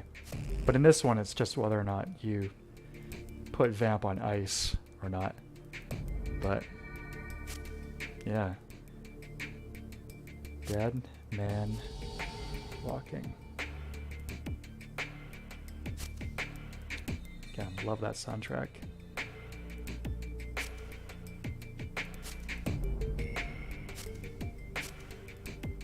Sometime later, a rumor began making the rounds. It's that Jackson had been falsely accused and Dead Cell had been framed. So if you want the real truth, don't kill Vamp, just tranquilize him, and you'll get your answers. Spooky. But it's one of these things where it's like, is this the bad ending? Or is this more interesting, leaving this to be up to interpretation, or leaving it as a mystery? Kind of like the actual Patriots themselves in the main storyline of MGS2. Probably more interesting in mystery than the explanation we got in MGS4. But anyway, yeah. Now Walking Whispers. Yeah, the best rendition of the Metal Gear Solid theme that has ever been made.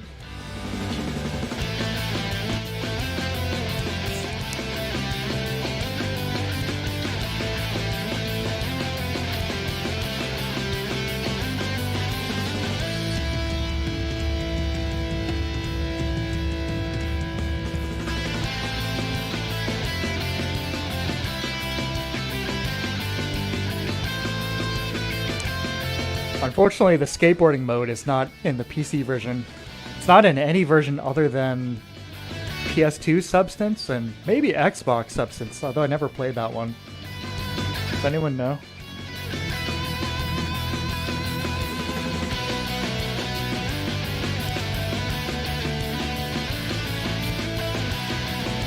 Yeah, it's actually really just like a demo for this Konami skateboarding game that was coming out around then. Shoot, can't even tell what this is supposed to be a rendition of. This is a rendition of the main Metal Gear Solid theme, as heard in the first 3 Metal Gear Solids.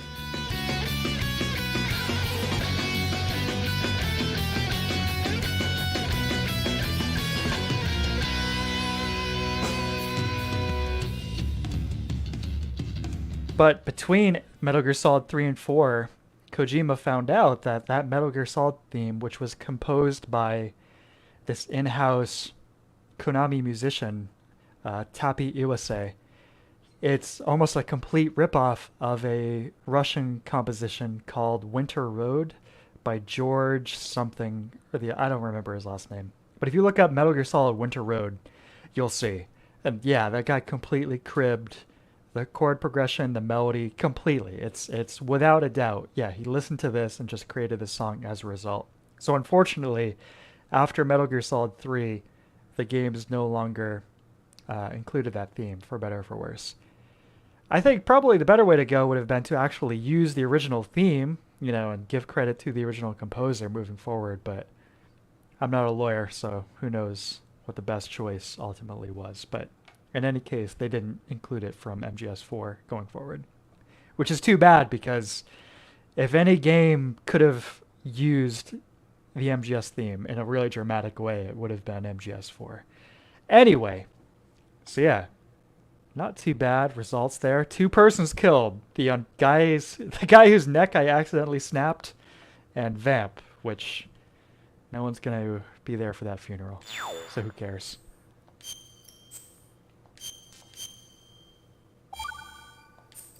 He comes from Buffy the Vampire Slayer. I never actually watched that. I knew some ladies back in the day who were into it, but I never watched it myself. So, last piece of Metal Gear Solid 2 content tonight is going to be one more Snake Tale. The last one, and by far the weirdest, External Gazer. Let me tell you right now, you're not ready for this. You have no idea what's in store here.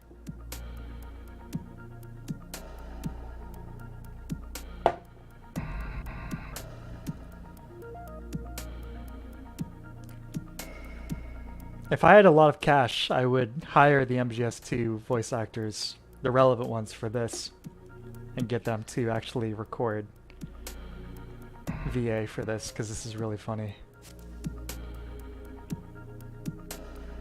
So, in this story, Snake, Otacon, and Mei Ling are living together, and there's a mysterious unidentified monster which Snake has been entrusted to take a picture of and expose to the world.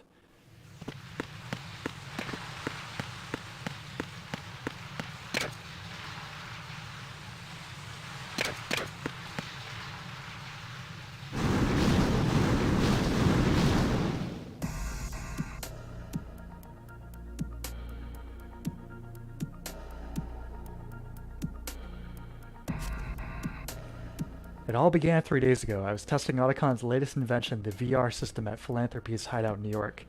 So, all of these Snake Tales, like I've said a few times now, they use the existing Metal Gear Solid 2 content to kind of create these new scenarios.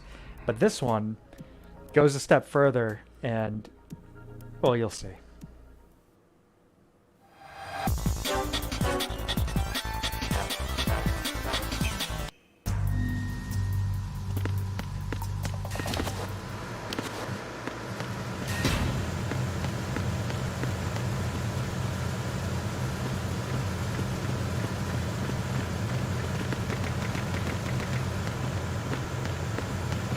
Freeze.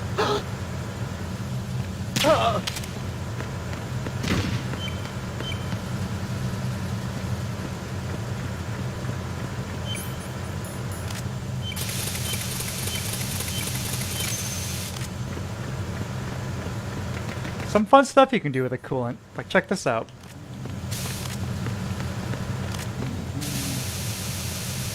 You can do that pretty much indefinitely. You can stun guards with it. And one really cool thing about that is you can actually do it around corners. You know what I mean? So if you know a guy is around the corner and he's coming at you, just spray it and they'll walk right into it. Kind of an OP weapon, all things considered.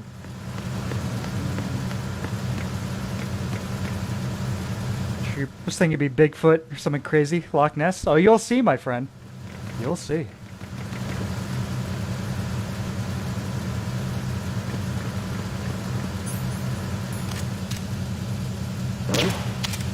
Oh.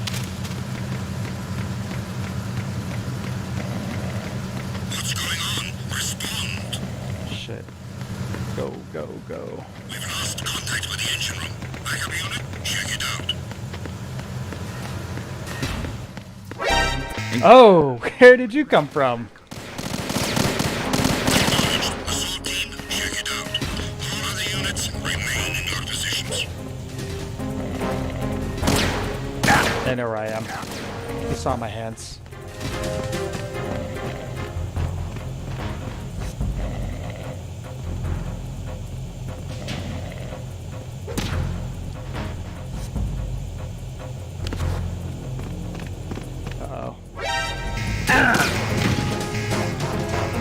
They're just chilling, they're ready.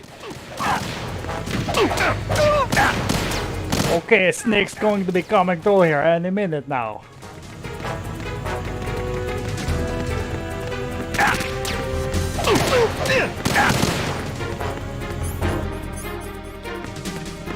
Alright, let's just try and defuse the bomb and get this over with really quickly here.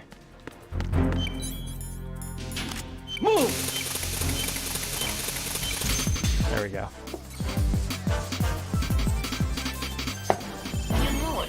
You know, I was thinking either they're going to be coming from the first door that's like directly adjacent to the entrance, or yeah, they'll be on the other end of the hall with all the bombs. And unfortunately, the binary assumption that I made was incorrect. But fortunately, it was just VR, so don't worry about it, baby.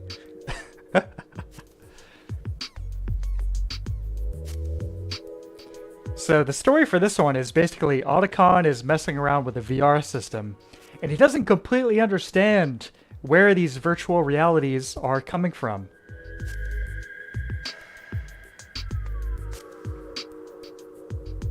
I mean, they are virtual realities, right?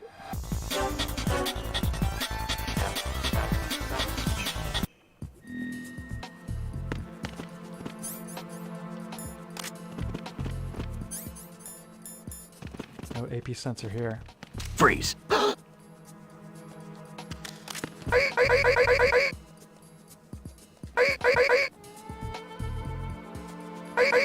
Hmm? Who's there? Huh?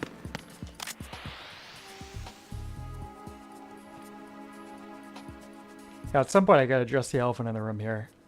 It does look like Solid Snake is wearing a thong in this iteration. It looks like a thong. Not that there's anything wrong with that.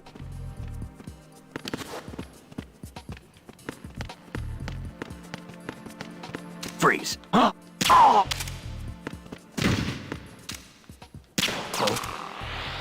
Oh. Huh? It's like I'm wearing nothing at all. Nothing at all. Nothing at all. Freeze. I want to do the nut punch again. Oh shit. Yeah, just stay right there. What was that just? Oh.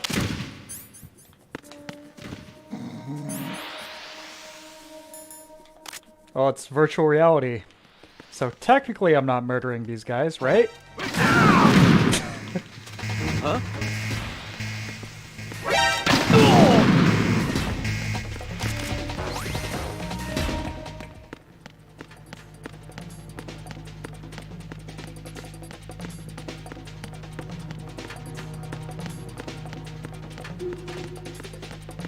can't see 5 feet from them.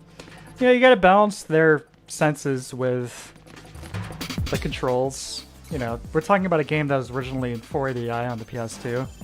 Great. With the overhead camera. It works.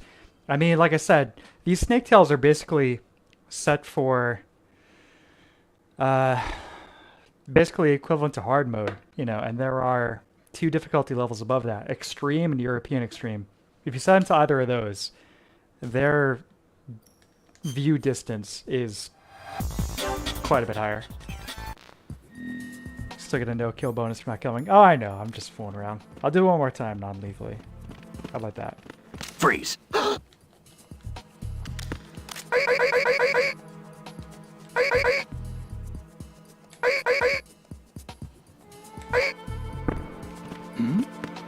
Who's there?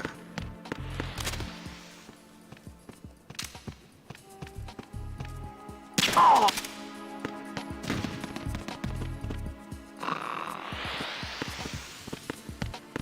There we go, non-lethal.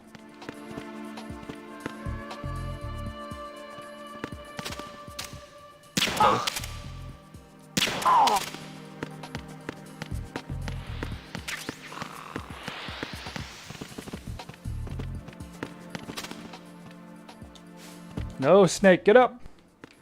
Is there somebody there?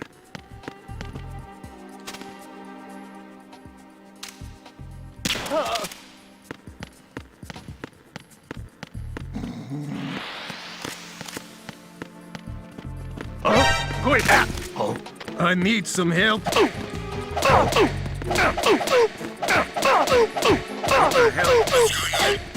Who's that? I got him. Send reinforcements. No, don't send reinforcements. What's going on? Respond. Who is that? Oh, tricky, guard. The enemy. I need help. Look at these guys. Poor bastards. Is something wrong? There you go. No kills. Great. Pretty sloppy. But we did it.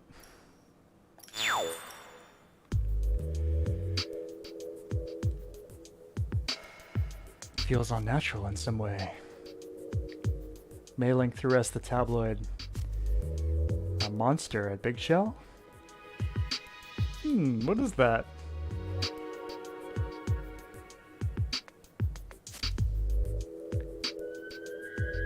It's a monster, Snake. A monster in New York? It's amazing. I'm picturing some kind of like Seinfeld show with Otacon, Solid Snake, and Mei-Ling.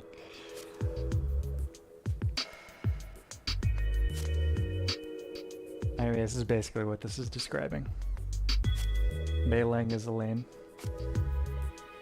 Snake is Seinfeld. Otacon somewhere between George and Kramer. Trip ended up dropping Dead Space, kind of cool, but it's too repetitive. People compare it to RE4 on their minds. I mean, the control scheme is very, very similar, right? But yeah, I'm definitely a much bigger fan of RE4 than Dead Space. I played, you know, a little bit of Dead Space, played the first like 3 hours of it. Freeze. Decent. Nice presentation, but if I want the space sci-fi horror, people getting taken over, I can play System Shock 2. If I want that gameplay, like done to the pinnacle in my opinion, I'll play RE4. Not a bad game though, no doubt about that. Anyway, so we're catching up on the flashback here. Making our way towards whatever it was Snake was about to see in the water.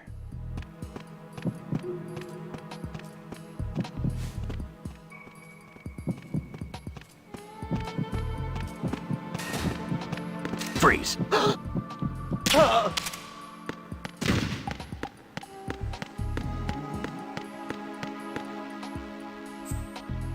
ABC, right? No, AB.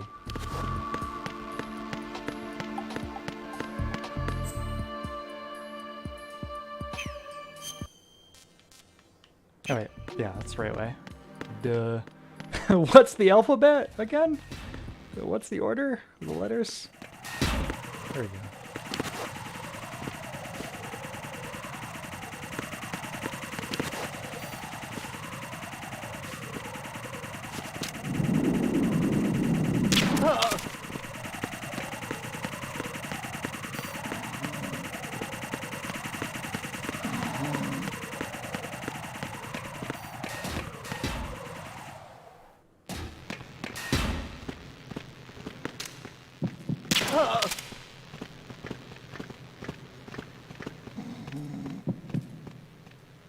So visually, it's a tough call, but out of the 3 areas in MGS2, I'd have to probably rank it tanker, arsenal gear, and plant. Like, there's plenty of cool sections in the plant, but it just feels like the tanker is so polished visually.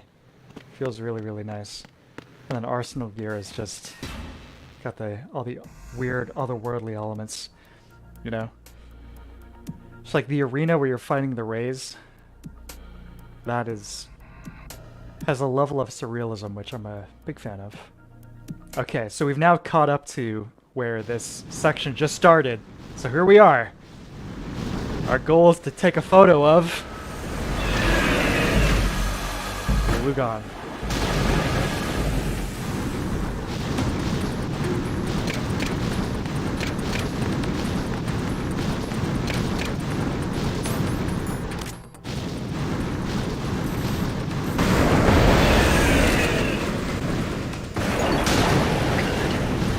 That's right. Giant soldier. Now we gotta contend with these guys.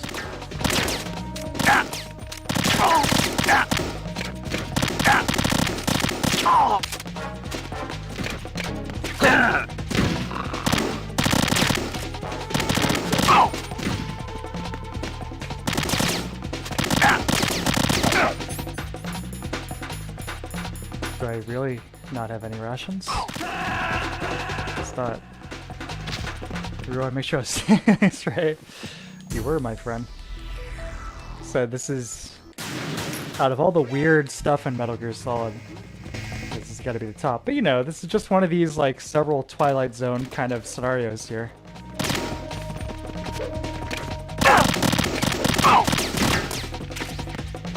So what we want to do here is put ourselves in a more advantageous position, right?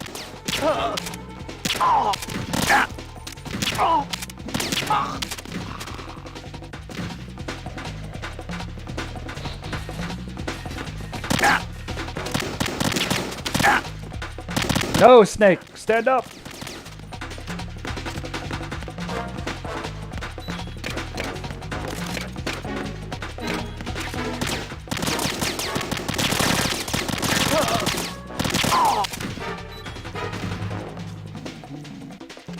There we go. Easy. Oh, look who it is!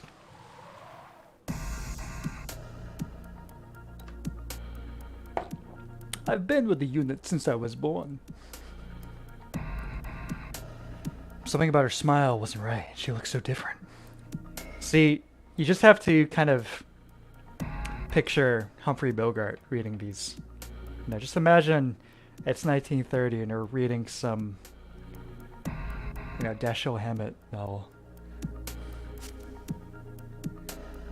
Don't get too friendly. I'm not the me that you know, and I don't know the me that you do know.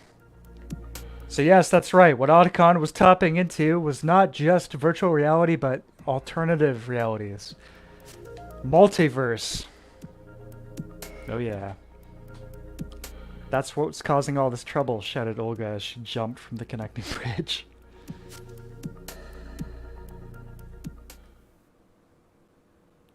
There's the photo I took. It's a much lower resolution JPEG.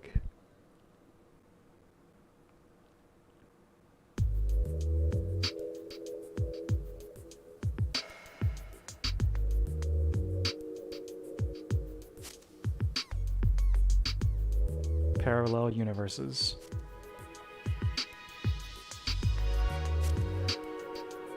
That's the idea.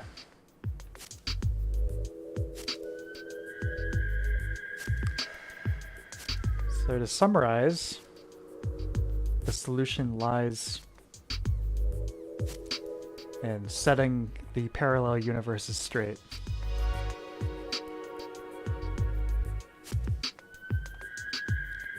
Why not try killing Gurlugan within the VR system? That could mean we're actually killing the original Gurlugan, and the Gurlugan inner universe would disappear. So, that's right. Time for a new boss fight. Yeah! This is not a mod. Like I said, it's not part of MGS2, the original campaign, but yes, this is real. This is happening.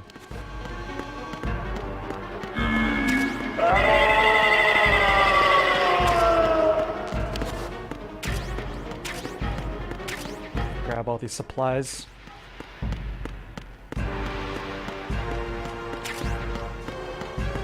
Honestly, he's not too bad. You just gotta know the tricks.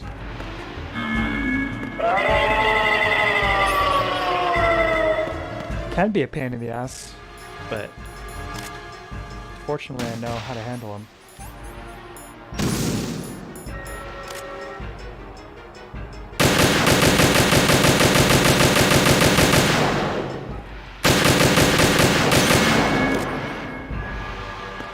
Someone's having fun of the office. Oh yeah.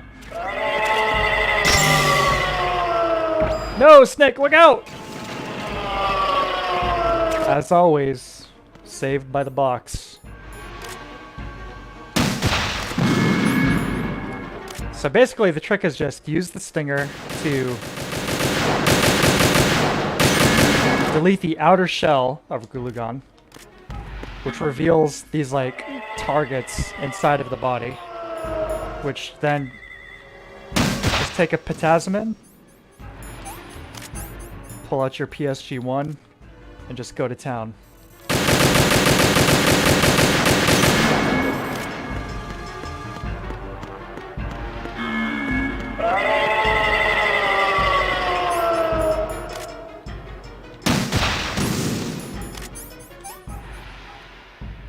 Where is it?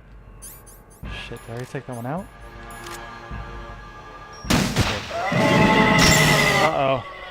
No!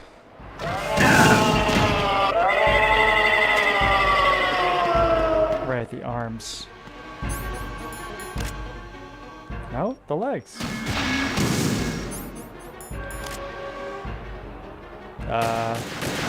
Where is it?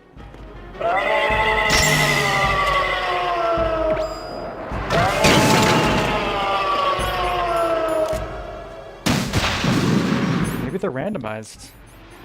It wasn't like this earlier.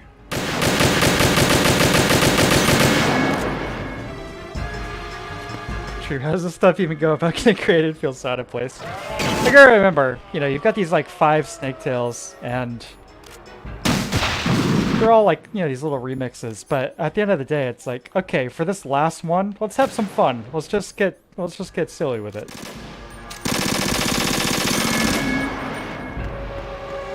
So I'm done with that. Not only is it like fun and silly, but you get some opportunities to do some stuff that you don't normally get to experience in the game, you know? Oh, his head! Save the best for last.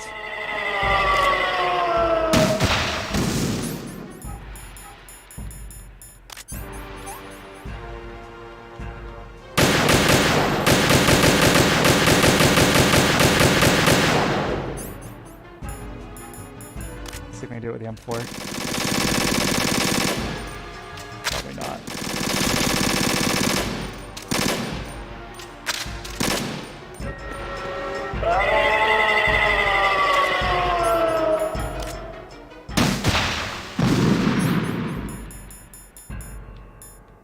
Yeah, PSG-1.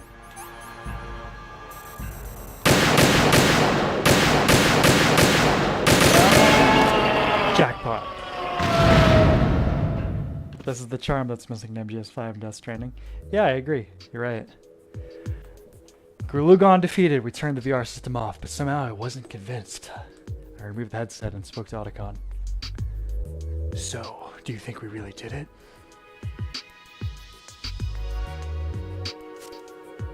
We just lost the only way to restore the parallel universes to normal.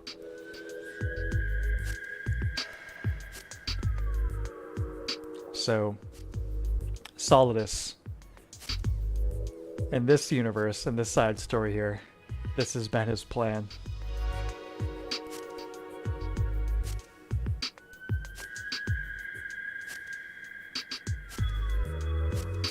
Anyway.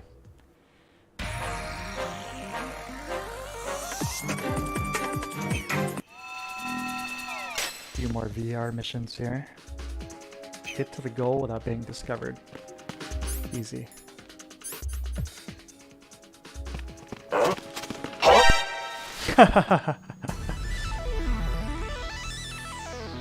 No, really, I swear.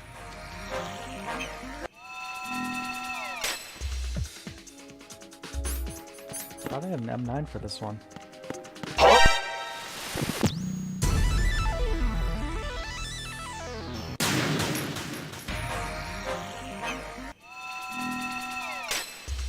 Okay, no problem.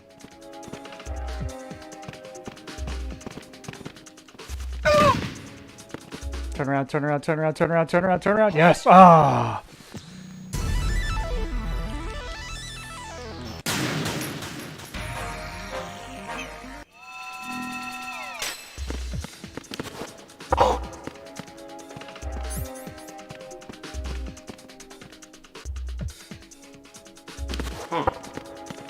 What was that sound?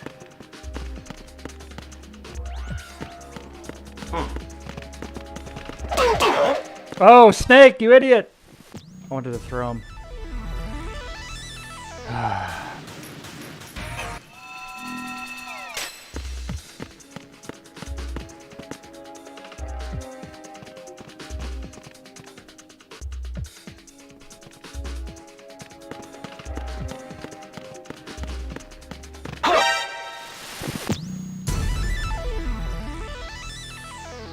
Okay. Let's be stealthy.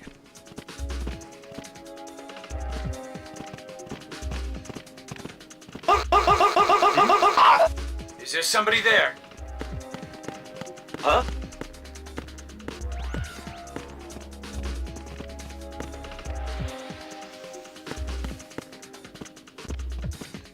He got one.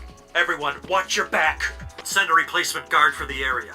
Cannot spare any backup at the moment. Go after the target without additional assistance.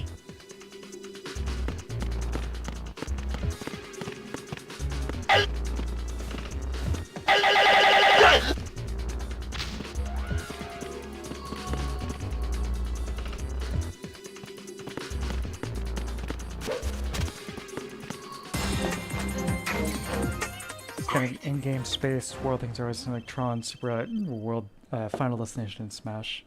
Yeah, I'm into them. I definitely think I prefer the aesthetic of the MGS1 VR missions, but this one is cool too.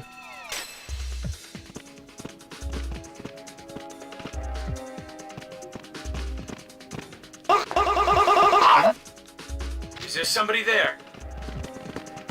Huh?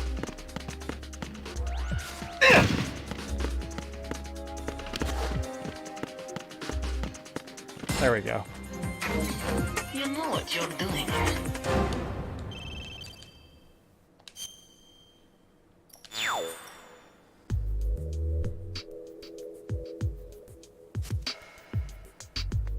Yeah, safe to do a couple of these VR missions before you can move forward.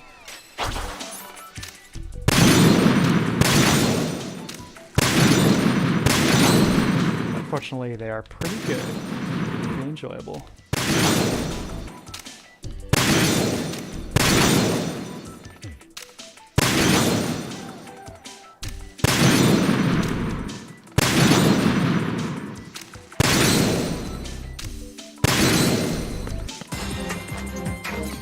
You know what you're doing. That's the best. When Olga says that, that means you got second place for the top 3. But honestly, I'd rather hear Olga say that than Otacon congratulate Snake.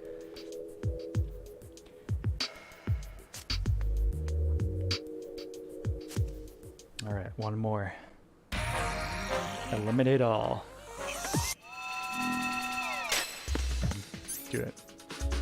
Where is... Is there somebody there? The M9 is somewhere nearby. If you want to do this non-lethally.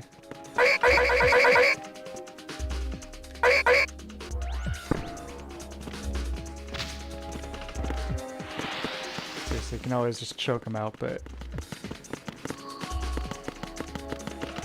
There it is. Damn, I was like a millisecond too late.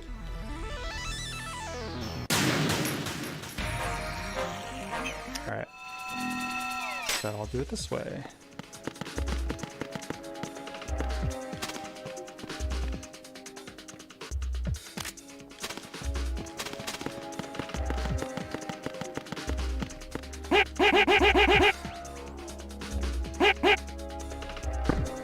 So we want that non-lethal bonus, right?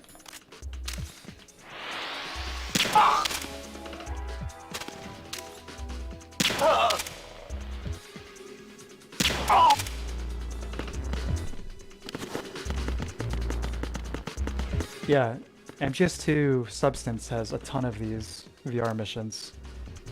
If you just want more of the gameplay, you know, definitely a treat. Although technically, they're really...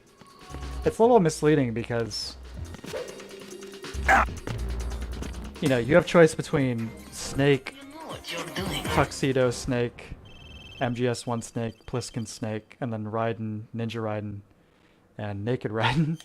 But most of the missions are just kind of the same ones, just kind of like gradually turning up in difficulty.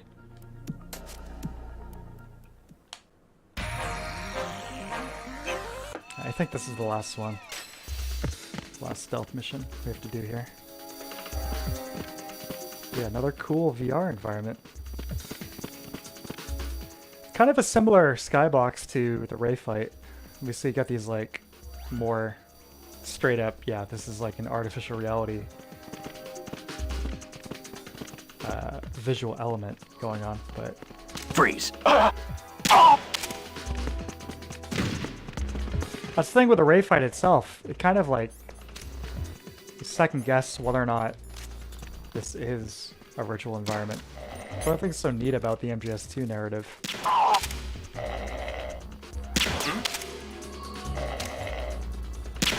Which again, MGS4 kind of flushes down the toilet. They kind of brush over it a little bit, but yeah, it's like, yeah, it was a real thing that happened.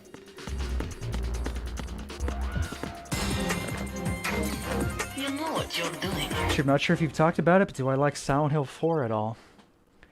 Yeah, I think it's pretty cool. I would probably rank them... If I had to rank the first 4, the Team Silent games, it would probably be on the bottom, but it's still a cool game. I think the second half of it kind of suffers a bit with the AI with Eileen and having to, you know, kind of escort her around, but the first half of the game is really cool. I like them mixing up their whole approach to, you know, the Silent Hill aesthetic. I think it's, you know, I definitely think it's a good game. It's my least favorite of the Team Silent games, but, you know, that still means it's like a really, you know, solid game. But yeah, I'd rank it 2, 1, 3, 4. So, you wouldn't listen. You wouldn't pay to have David Hayter read the line, "Solidus, what are you trying to do? Why are you trying to destroy the universe?" Don't be stupid. This is a correction. Back to how things should be. I really like the idea of Silent Hill 4, but the execution was flawed.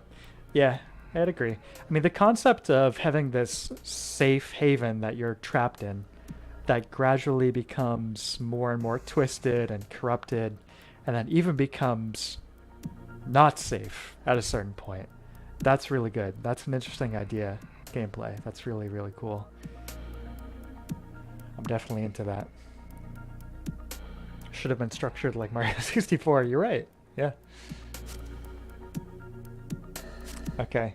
So here's your requisite Metal Gear Solid exposition dump. So I'm going to skip past all of this stuff, but the important thing is that the person responsible for all of this is Solidus, and he's attempting to sidewind Snake here in this virtual reality dimension.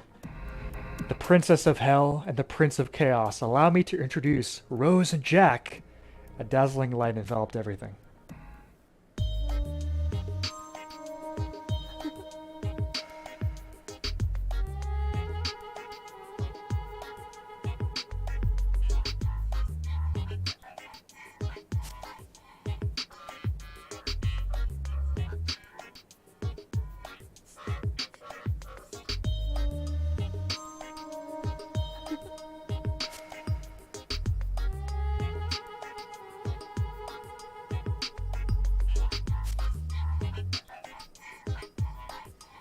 So as you can see, even before we got Rykov and MGS3, they're already getting a head start on the making fun of Raiden thing.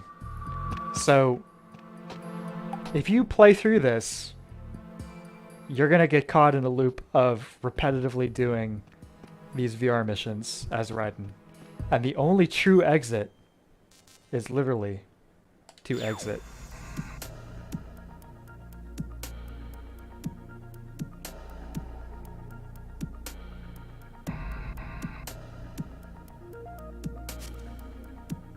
So where's the singularity? So we didn't fall for Solidus' little track there. We know we're Snake.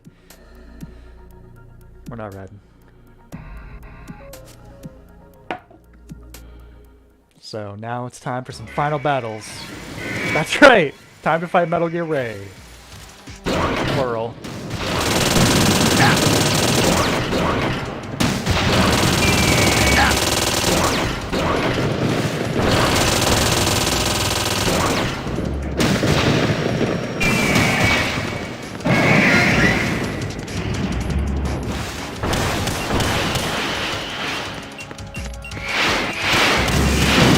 I didn't want to spoil it, but yeah, here we are in the Metal Gear Ray boss arena.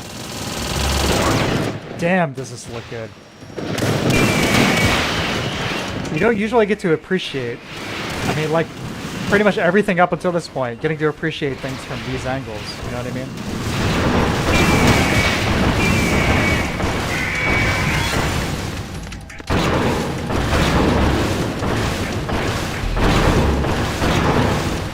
An example here, there are actually lightning strikes happening in the clouds above, which normally I don't think you would have even the time to in first person look up and see, but that's happening.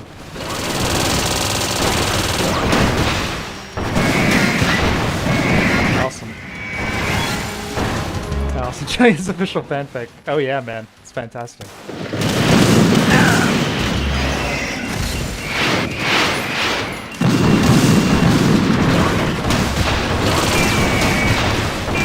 Does the game hit that exiting solution?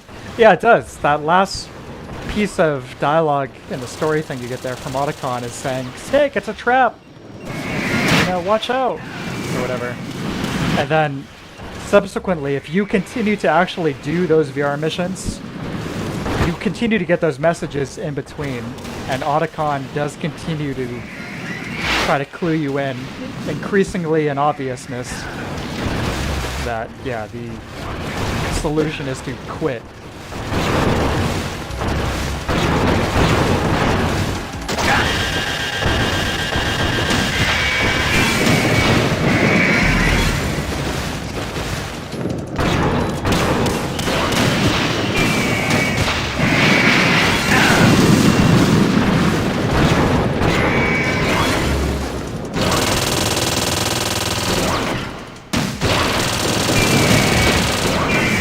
Ray fight, it's really not too bad.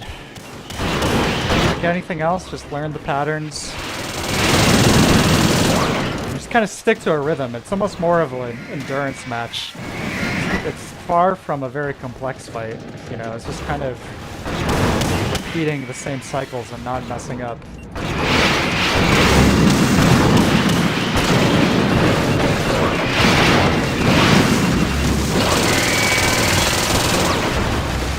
hope this looks half as good on the YouTube stream as it does for me right now on my TV.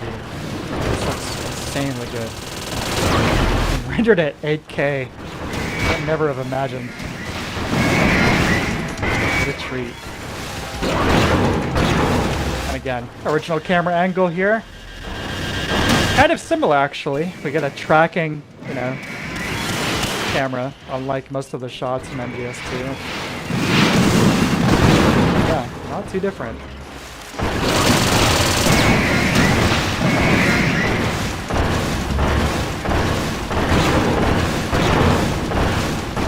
So I think you have to take out 10 or 12 rays here.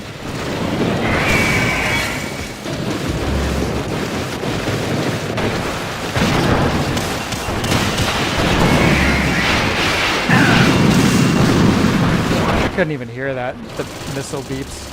There's so much going on.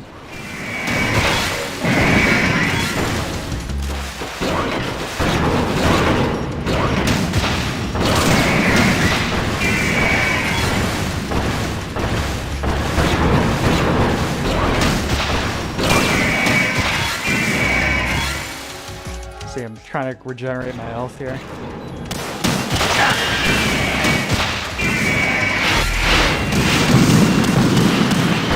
Ration though.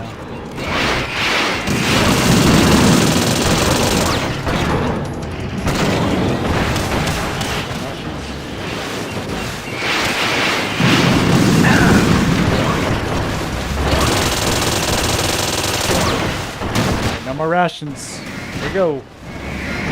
Let's do it. The most important thing is to not get clipped by the laser, which determined based on your distance to the ray that's currently chilling on the platform with you. As long as you're not too close or too far, you're fine.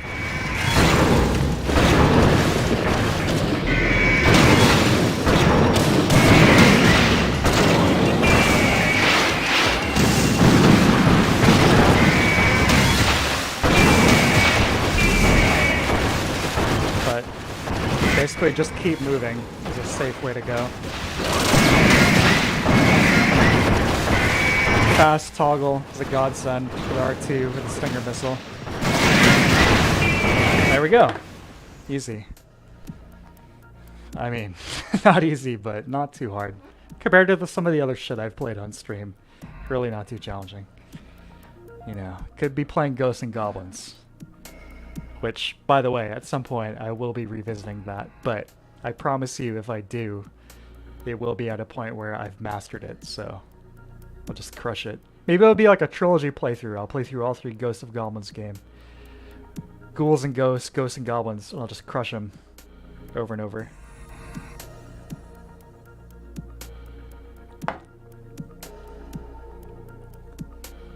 Troop, aren't these Metal Gears meant to be like a world-ending machine or something? I always thought it was weird how a lone dude can take them out. I don't know if a single one is much of a danger, but I thought they all had a nuke or something. Yeah, they're capable of launching nukes, but up until MGS2, it was just like singular models of Metal Gears, which Solid Snake goes up against and manages to take out because he's like, you know, the world's greatest soldier, whatever. And it's like a heroic effort. And MGS2 here, where we're kind of blurring the line between reality and kind of like meta stuff, like how much of this narrative is occurring in reality versus virtual reality versus just like this kind of like meta thing going on, this like reflection on this being a sequel to Metal Gear Solid. So Raiden has to fight several rays, and depending on the difficulty you're playing on, it can go all the way up, I think, until 20. Like you have to fight 20 rays in a row. And you have 2 things where it's like they're supposed to be mass produced, like the world of Metal Gear is going so crazy to the point that these insane weapons are being mass produced. So you have that element, but also this aspect of trying to create the ultimate soldier, you know, via this virtual reality training, this, you know, brainwashing type stuff. So it kind of plays into that as well, you know.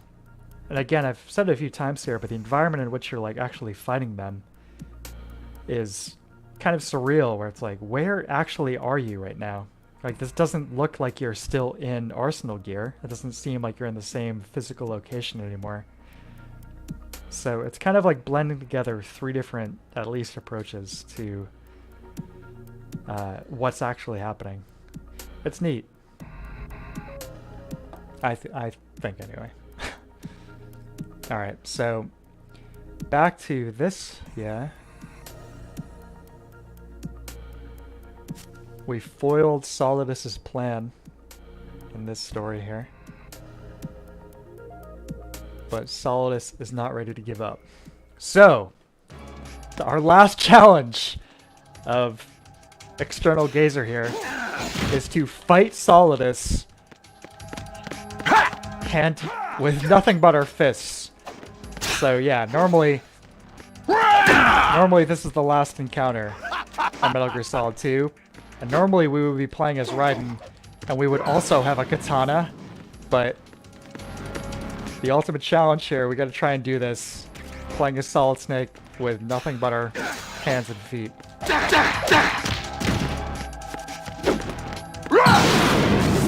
But again, in terms of perspectives you normally would not be seeing within the game here. I mean, look at this. Look at that. This is incredible. It's like, again, yeah, you could look at this stuff in first person, playing the game normally, but you don't have the time to do so. You know, you're trying to evade getting your ass kicked by Solidus here. But this is really interesting to me. I hope it is to you guys too, or any other fans of this game out there. But yeah, gotta take on Solidus here. Hand to hand. No sword.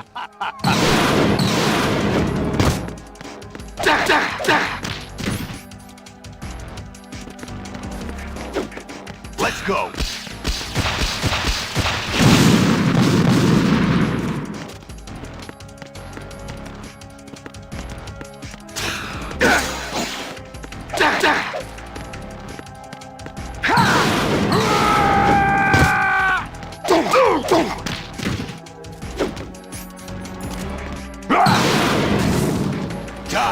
Again, a game from 2001. Look at the lighting that's happening as that fire happens, reflecting on these character models. Beautiful. Nice work. I don't know what the original looks like without just talking, so I can appreciate it. Alright, let me show you, my man. This is what it looks like originally. The camera is focused on Solidus. Pretty much almost always a downward kind of perspective, so you don't get to appreciate all that crazy environmental detail. I mean, maybe if you're standing over here, but not like being able to just actually look up at it like that. Seeing the sun starting to rise, kind of like misty morning haze of summer in New York City, the sun rising amongst the smog. I think it's really well done. I think they did a really good job. And again, this is one of these games where they actually had the team travel to NYC to do a bunch of reference photography. Unlike RE4, they didn't use those photos themselves as the texture work, but they did, you know, certainly be influenced by the photos that they took. You know, just the experience of going over there and experiencing it. Really neat.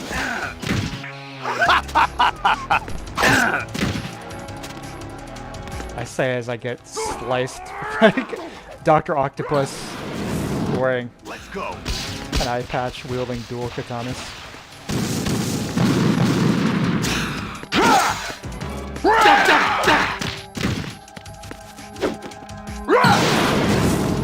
Let's go. Missiles obviously a lot easier to dodge too using this camera.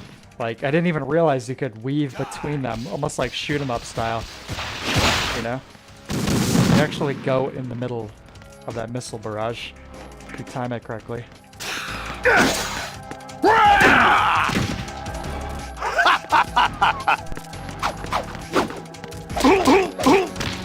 Let me try doing the single hand combo here again.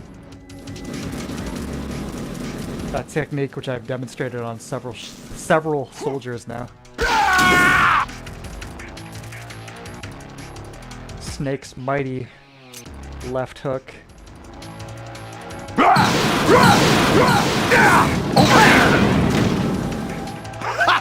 Phase 2 Solid is definitely a little tougher. Let's see. Yeah, like that.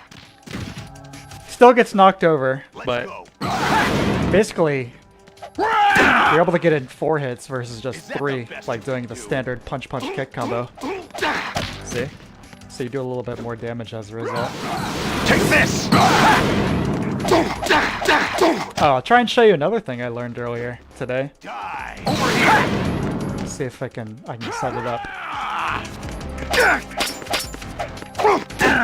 Sometimes he gets iframes as he's like starting to do like a regular slash, which feels a little shitty. But, you know, whatever. Alright, here we go. Ready? Oh, missed.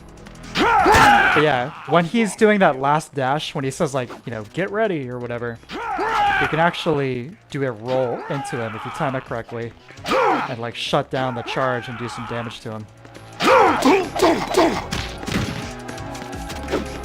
Let's go!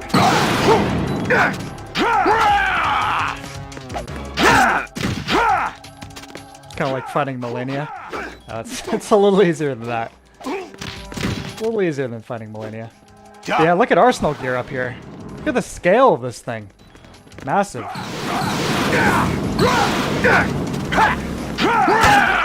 that the best you can do?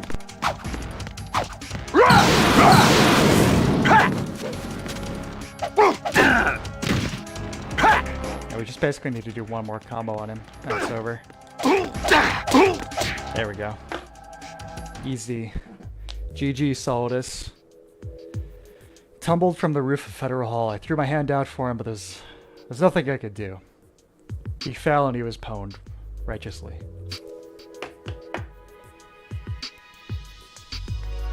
But yeah, we did it. We destroyed... We have fixed the multiverse. All those parallel universes, it's all straightened out now. Olga's going back, hang out with her husband.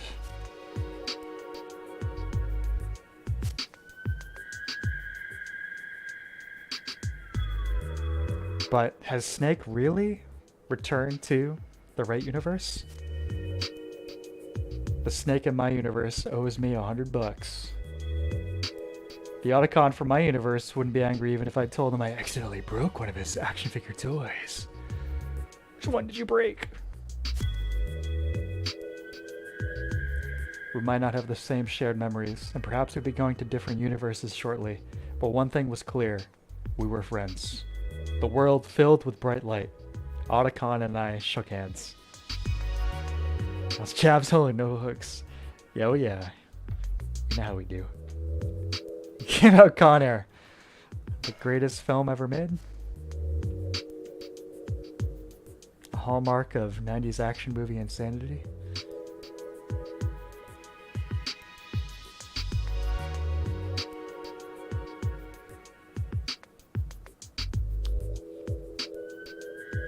Both of those answers are correct.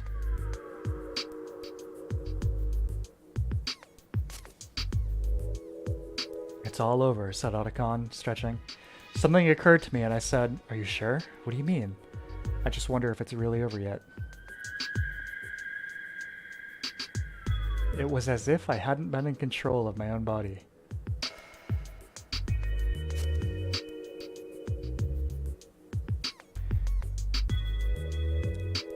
Suddenly the door opened, and in walked Mei Ling. She looked like nothing had happened to her at all. Hey, check this out. Mei Ling threw us the tabloid she'd brought with her. Ready?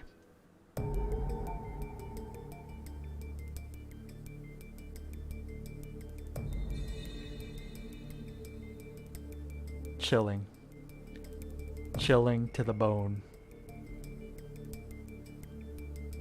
Uh-oh. You know who that is, don't you? It's funny how something so goofy could simultaneously still be slightly creepy. Although it's really just the music. Without that, it probably would not be effective. The human race is about to slide back. Another awesome piece of music here. Check this out. And we cannot afford to play that Russian roulette again. It is yours to guard. We are here today to flush out and rid our country. So yeah, I've mentioned this guy several times now, but Tomokazu Fukushima. Kojima's co-writer for MGS 1 through 3. The mystery continues. What happened to this guy? And really, what was his level of contribution to those first 3 scripts, considering how different 4 felt, and everything after that? Very mysterious. To control national affairs to suit its own interests. I'm probably going to replay MGS1 sometime in the next few months. I probably won't stream it, just play it for myself, but that one I did, it was probably like 9 months or so ago now. But I really, really enjoyed it. Just the whole experience, watching all the cutscenes, the voice acting. And again, I gotta give massive props to, and I'm kicking myself because I can't remember his name, but the translator. Oh, Jeremy Blaustein. The translator. As a soldier. Solely for MGS1. So I've told the story before, but Jeremy Blaustein translated MGS1 and none of the others. Apparently, Kojima got wind of the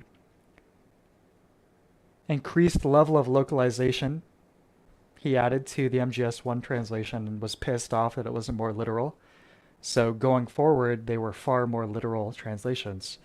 And you look at these scripts, you just play the games, and it's like, oh yeah, MGS1 feels a lot more natural in terms of its dialogue and voice acting. And you have to wonder what could have been if Blaustein had been able to, you know, continue on these games. So, you know, how much of it is Blaustein, how much of it is Fukushima, but yeah, MGS1 is definitely for me still the pinnacle of Kojima's writing. You know, the overall presentation and feeling of the game. Just really, really lovely. You know, I'll play that any day.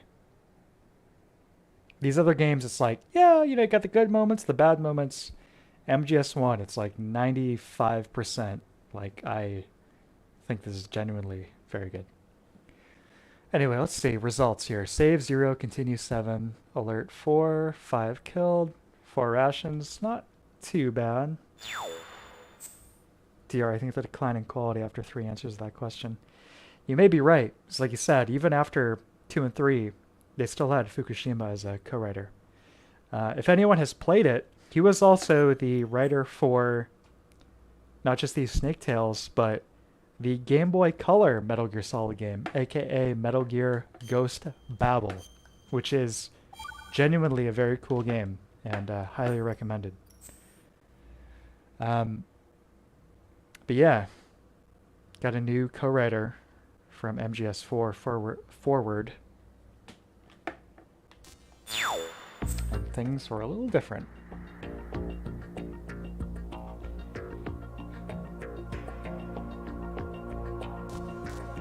But that's gonna do it for me, guys. Hey, that game was neat, really good looking too. Yeah, absolutely.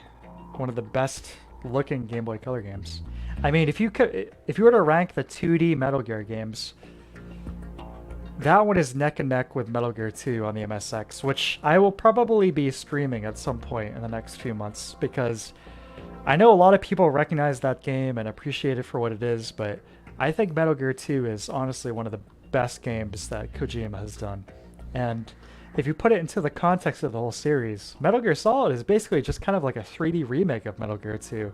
So much of the structure and plot of that game, they just reused in Metal Gear Solid, even down to these specific moments, you know? Gray Fox showing up, you know, former, you know, brother-in-arms, and now he's an enemy.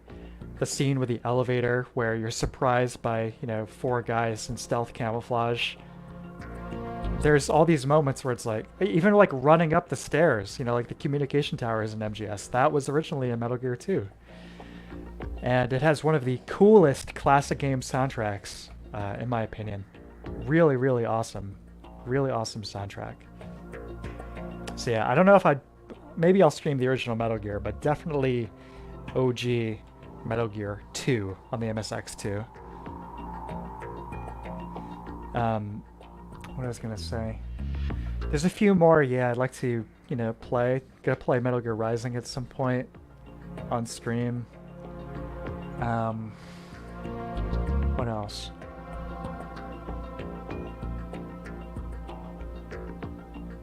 Maybe Ground Zeroes. I like Ground Zeroes. I like it probably, Phantom Pain has its highs and lows, but Ground Zeroes, even though it's like a tiny little package, is just really nice from beginning to end. So I'll probably play that at some point too. Yeah. So, thoughts on this mod? I think this is really well done. There are some moments where, yeah, it clashes a little bit with the level design of MGS2. These like really tight corridors where the camera kind of feels like it's, too close to Snake, to put it mildly, here and there, but overall it's really nice. And given the fact that you have the ability to toggle between the two, it kind of eliminates any issues that arise with that. So, other than the remaining bugs with this PC version, I think this might be the way to play MGS2 going forward. Did a great job, and again, if you want to check it out for yourself, the download link is in the description.